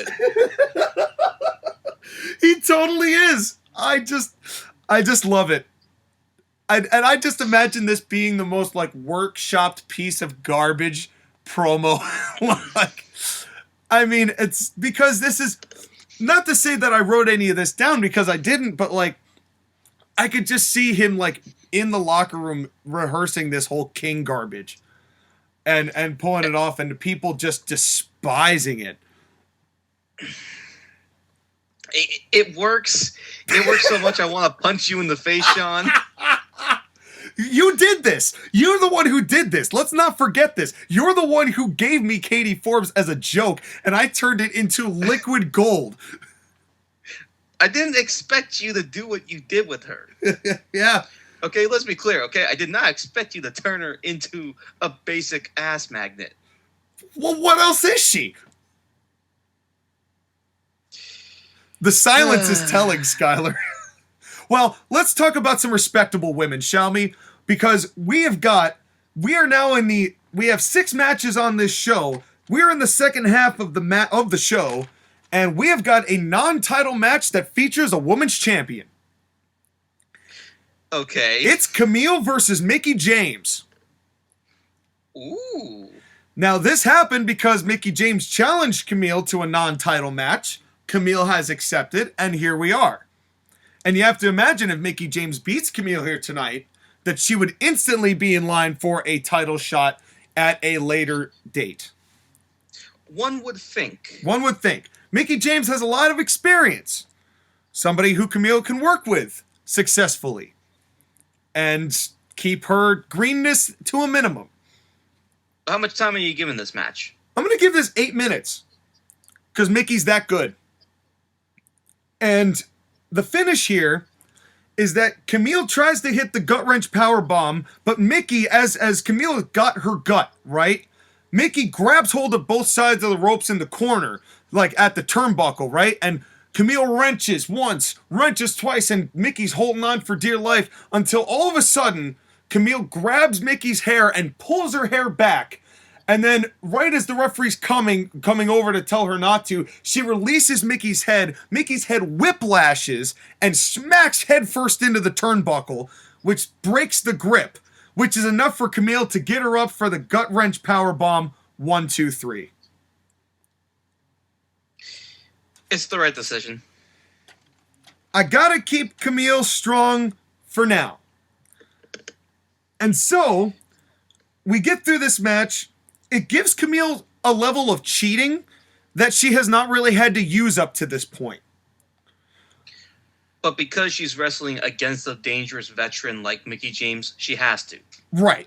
But it's still enough where it would get some heat. Then, Exactly. JR comes into the ring to interview Camille. And JR says, well, Camille, another impressive victory over Mickie James, although Mickie definitely gave you the fight of, gave you one of the most intense fights yet. How do you feel as champion going up against the competition here in ACPW and leading the women's division? And he moves the mic over to Camille, but before Camille can speak, there's a cheer from the crowd, and they're all looking at the entranceway. And the reason is, without music, and in just jeans and a leather jacket, is Shayna Baszler. Ooh. And Shayna Baszler just walks down to the ring, and the crowd has been like, oh my, that's Shayna Baszler. And of course, Matt Striker and Taz are explaining, like, Shayna Baszler, former MMA fighter, has won multiple championships, women's championships in professional wrestling. This is a serious fighter here. And Shayna Baszler comes in, and JR goes, well, Shayna, this is a definitely a surprise to see you here. We heard you had been signed, but obviously you're out here because the world champion is here. What do you got for us? And Shayna goes, Camille, you've hidden behind your strength ever since you showed up in ACPW. But the world just saw what you did. And what the world just saw was a scared woman who's afraid that her inexperience will be shown once the going gets tough. And the fact is, you've never wrestled a fighter. You've wrestled good wrestlers, but you've never fought a fighter. And I'm going to wrestle circles around you, and I'm going to fight circles around you. I'm going to punch you in the face, and I'm going to make you tap out. And so, I'm not going to be like Mickie James, because when I face you, that gold will be on the line, because it's always on the line when you're facing a fighter. It's time to face your fears, and I'm your biggest one. And Camille doesn't say a word, right? Now, keep in mind, I'm not having Camille speak. But this is Shayna to get this thing, gets the crowd, and she, there's a stare down, but then JR's like, all right, let's not get into this now because we just had a matchup. We got to take a break here, but clearly some combustible elements. We'll see how this develops at a later date. But until then, let's get back to Matt Striker and Taz, who are going to plug whatever show we're doing May in Montreal, but we go to a different package. Right, because you don't need to expose Camille's promo ability or lack thereof. Right. And I also don't necessarily want to have the fighting between those two start now. Because after all, once you see them start fighting, then the interest starts going down. Right. Ain't no hot shotting in this Joe, baby. Shut up, Dusty. You hot shotted things whenever you wanted to. I know. That's the best part about doing it like that. But your thoughts on the match with Mickie James and the Shayna Baszler debut afterwards? Again, when I said it, when you drafted Shayna Baszler, you would have to rehab her, and I think this is a good start. I'm interested because I haven't heard Shayna Baszler cut a promo like that, so it's an interesting start to what is hopefully just a badass MMA fighter that wants to kick ass and win titles, and that's all she should be. That's all she needs to be. I mean, I like the Ace of Spades thing, right? Or the Queen of Spades or whatever she did with that. I like that idea, right? I like that kind of the thing what she's doing, but I think that really just at the end of the day, she's a badass MMA fighter who's not biting the neck out of people. You know, but could if she wanted to. But she won't. But she won't. Instead, we're going back into the back with Tony Schiavone, who we have not seen at all tonight. And we get, hello, my name is Tony Schiavone. I'm the backstage announcer here in ACPW, and I have got with me somebody I don't really get to talk to that often, so I'm really excited to see him. It is ACPW World Heavyweight Champion Titus O'Neil. And Titus has got the belt. And Titus doesn't really look like, he doesn't really do a lot of smiling in this moment. And Schiavone goes, well, you know, let's just get right to the chase here. Big world title rematch tonight. You're the first man to ever beat Jeff Cobb. Can you do it again? And Titus O'Neil, he looks at Tony and he smiles and goes, Atlanta! Hoo! Hoo! Hoo! You are my people.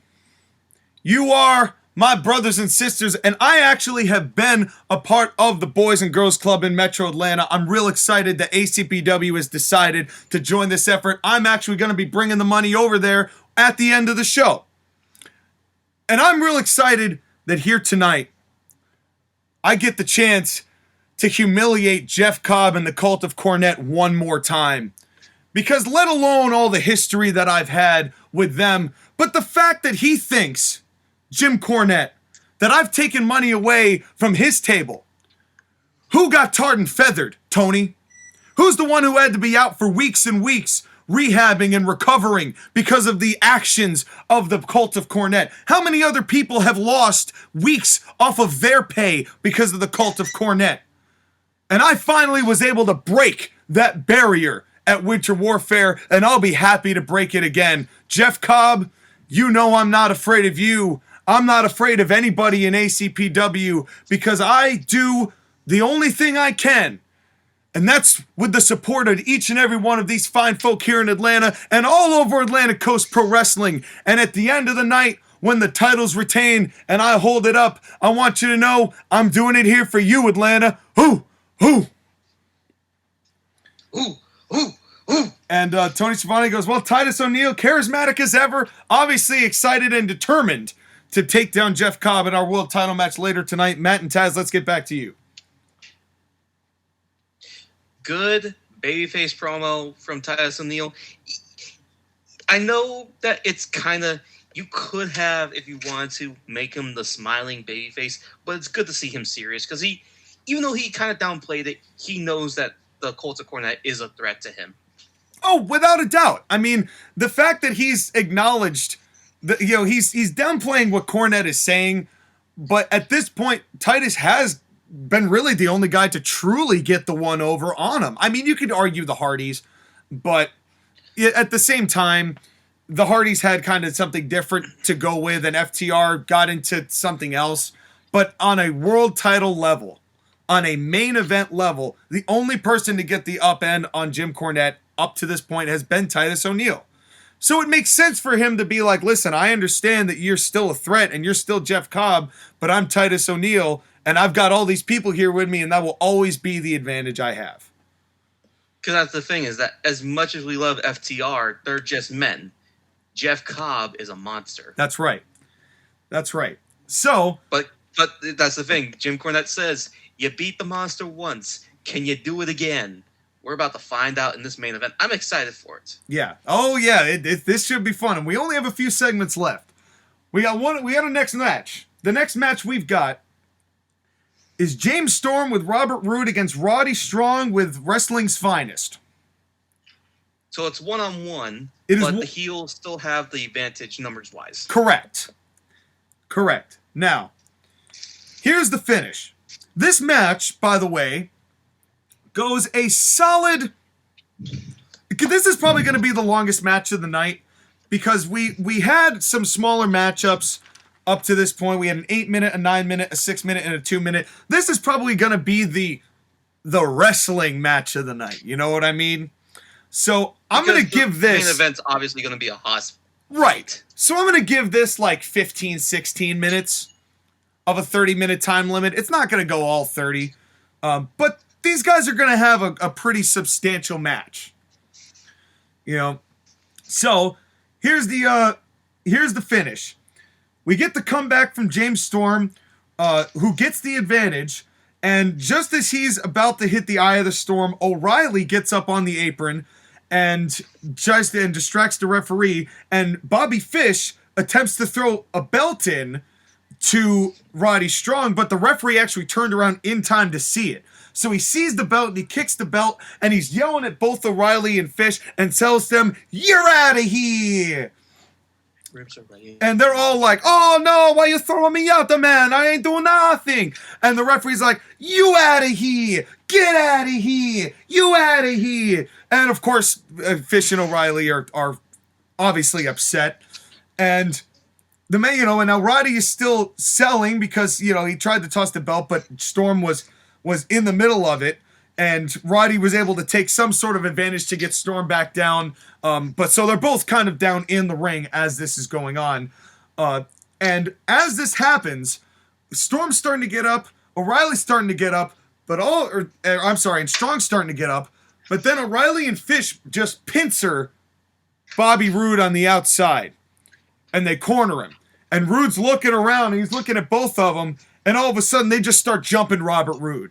Right? And now the ref sees this, and he's already thrown Fish and O'Reilly out, but none of them are involved in the match. So, what else can he do? He's trying to he's trying to talk to them. Roode's trying to fight. And just as James Storm gets up and sees this and tries to go to help, Roddy cuts him off and hits the suplex backstabber. 1, 2, 3.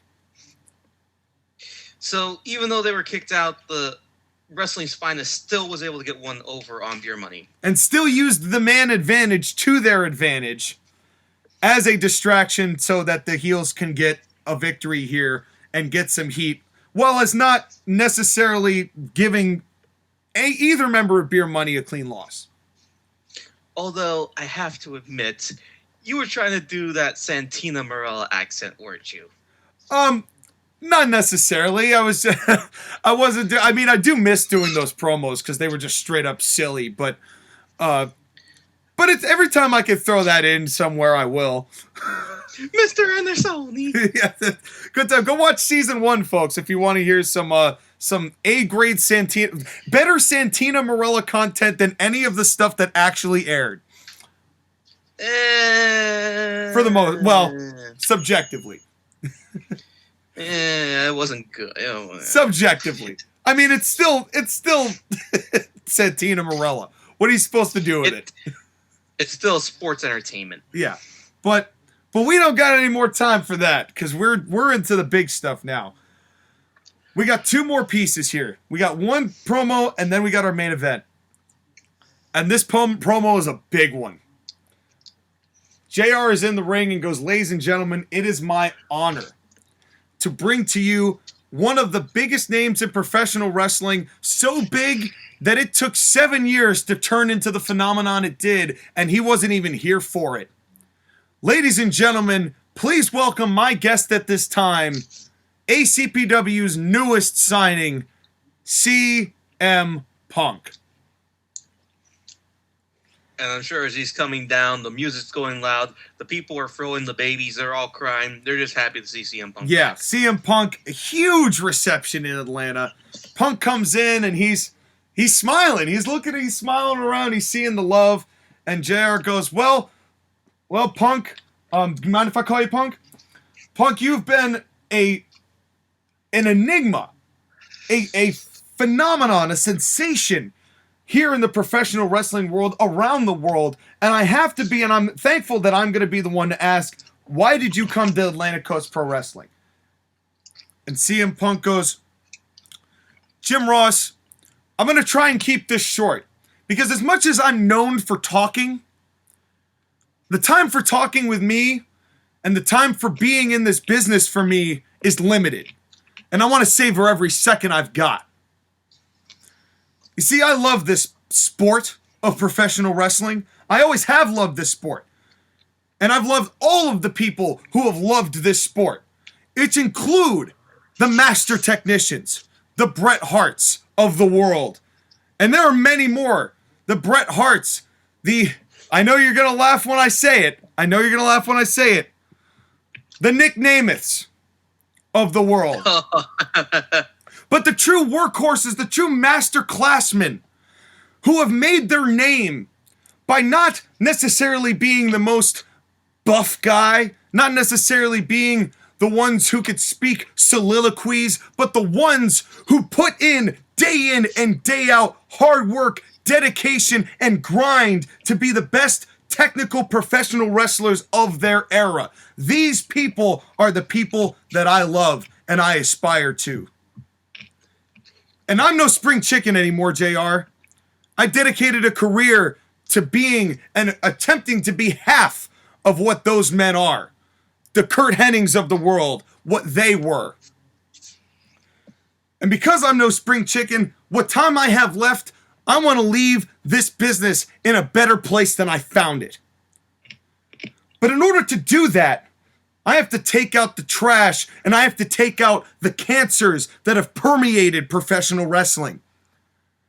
And last week, I showed up and waved at two big Minnesotan tumors.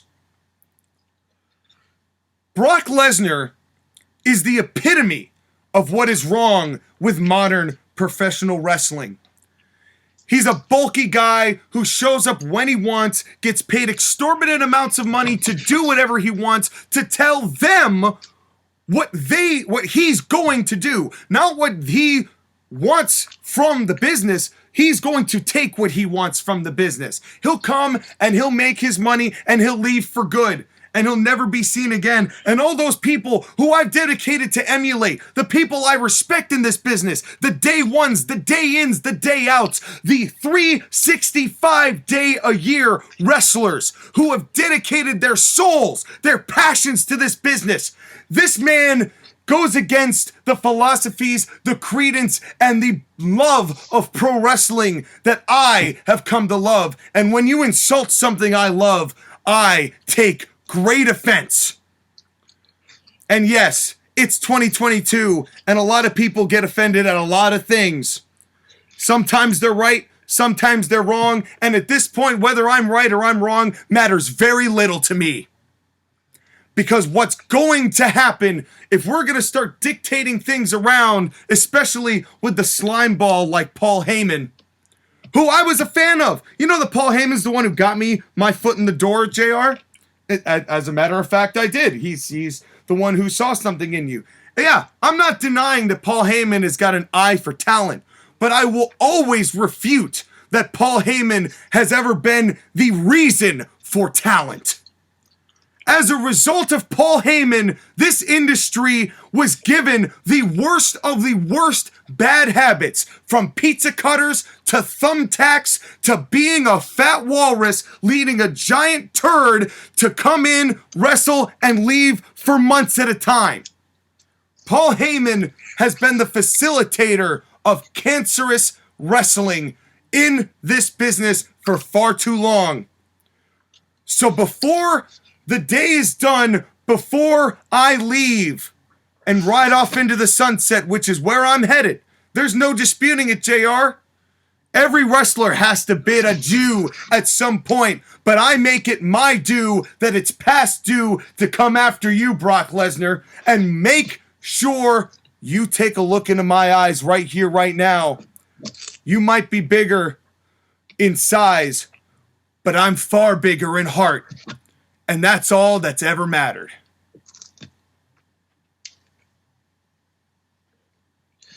Ooh. Ooh. I'm gonna need a minute here just to unpack all this. Yeah, so then JR says, well, Punk, it's great to have you here. You've obviously staked your claim. We look forward to seeing you compete in the future. Clearly, you've set your sights on Brock Lesnar. We'll see if Heyman has to respond. But until then, great to have you here. Matt and Taz, let's get back to you. And we go to a break. So, I know Brock Lesnar on this most recent run has been there more and more. Yes. And he seems to genuinely enjoy working with people, and he seems to want to do for the fans, and he said that. Yeah. 2022 Brock Lesnar is peak Brock Lesnar. But you know that criticism is still there of he doesn't love the business, he doesn't love people, and he's doing it for a lot of money.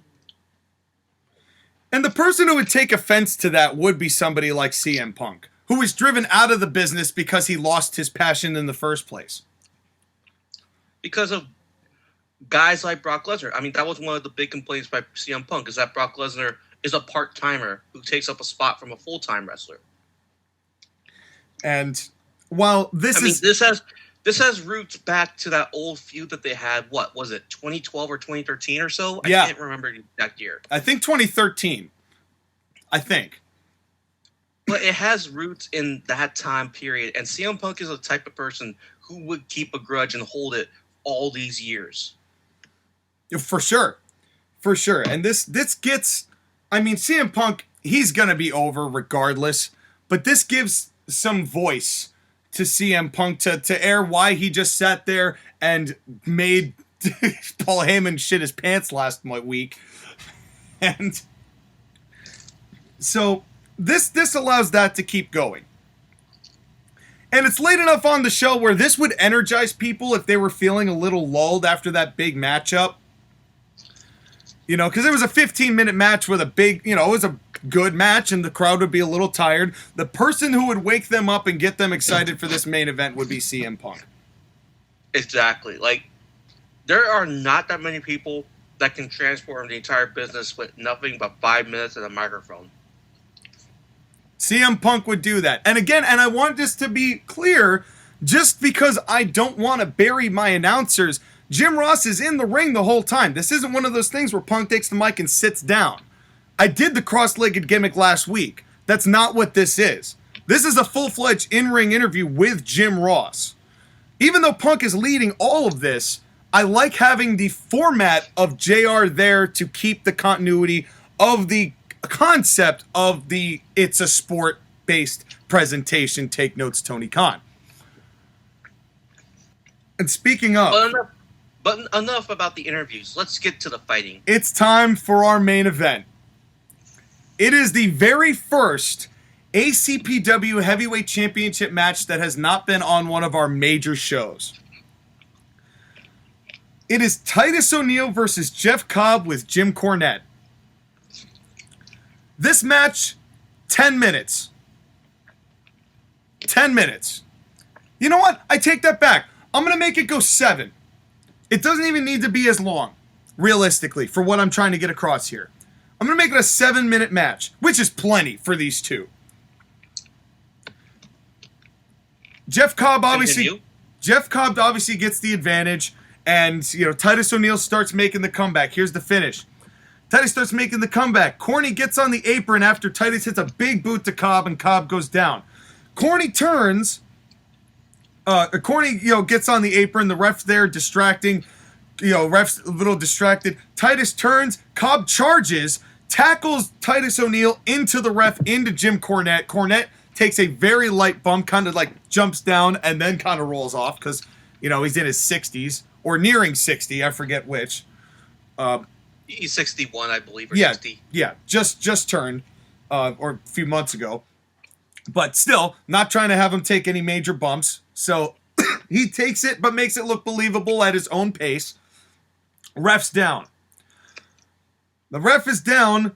Cobb goes for a deadlift power slam and gets countered by Titus, pushes him into the ropes. It's a clash of the Titus. Titus goes for the cover, but there's no referee.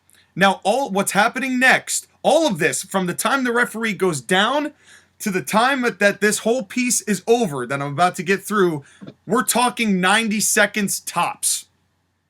Right? Not a ton of time, because we don't want it to be that one match with Charles Robinson where he sat out the ring for 5 minutes and then came back in. That's not how this is. So this is going to be kind of fast. Titus hits the clash of the Titus. Goes down, goes for the cover. In from the crowd hops in Randy Orton in jeans, who runs in, gets to the corner, runs, punt kicks Titus. Titus goes down and looks like super shell-shocked. Randy rolls out of the ring, jumps into the crowd, and bolts. And Jeff Cobb is like dazed, and Jim Cornette is like shocked. I don't think Cornette expected Randy to be there, but then all of a sudden he puts the pieces together and he's smiling, and Jim Cornette's like, like the umpire saying, go home, as Jeff Cobb starts to crawl towards Titus O'Neil. But before any of this, not this way. But before this happens, the referee has gotten up and has started to check on Titus. Other referees have jumped into the ring. This is now changed. The tone of this has changed. The referees, all of them are like, ring the damn bell. And one of them goes over and says to JR, they're talking, and they're reaching for him. They're looking at signs. They're looking at Titus. There's this moment, then we see the wave, and all of a sudden Jim Ross goes, ladies and gentlemen, it appears that Titus O'Neil cannot continue. Therefore, this match is a no contest. And all of a sudden, there's a hush that falls over the crowd as medical facility, as hospital EMTs come down to the ring. Let this roll. This rides. This part of this lasts 6 or 7 minutes. This lasts a while. As more and more personnel come in, the EMTs come in, and these don't look like a bunch of schlubs that just have the words EMT on their shirt. These are actual, we've hired EMTs from Atlanta to be here. The ambulance isn't just automatically coming out like they do in WWE. They come in, Arn Anderson comes out, and he runs. Arn Anderson. Think about what Arn Anderson looks like right now. Arn Anderson runs to the ring. And Jim Cornette and Arn Anderson, he's looking at Cornette, and Cornette's like, he's backing up. He's hitting Jeff Cobb, and they just get the hell out of Dodge. And Anderson gets into the ring. They're now looking at him. This is not looking good. Titus O'Neil, he stays there. He's not moving. He's not moving. And this takes a long time. They have to slide the board. They get the brace on his head, and they finally get him onto the stretcher, and they wheel him out.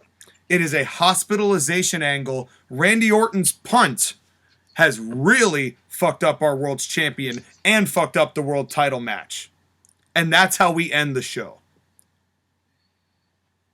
What an angle to the end of this match. I like the fact that you didn't have the title change hands. Couldn't. I needed this.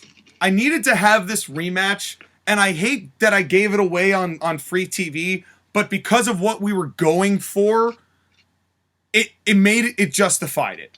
Right? Because we didn't get a finish to this. We couldn't get a finish to this. And you don't really see matches being stopped, like full-fledged stopped, for a hospitalization angle. They didn't even stop the match with Big E. They finished that match. And then they carted him out. This is going to stop the match. That's how serious the kick to the head that Randy Orton gave was. And they're saying, well, this could be a broken neck. This could be a serious concussion. The gravitas of the situation is exemplified even further with Matt and Taz as they're talking about this, and the hush over the crowd.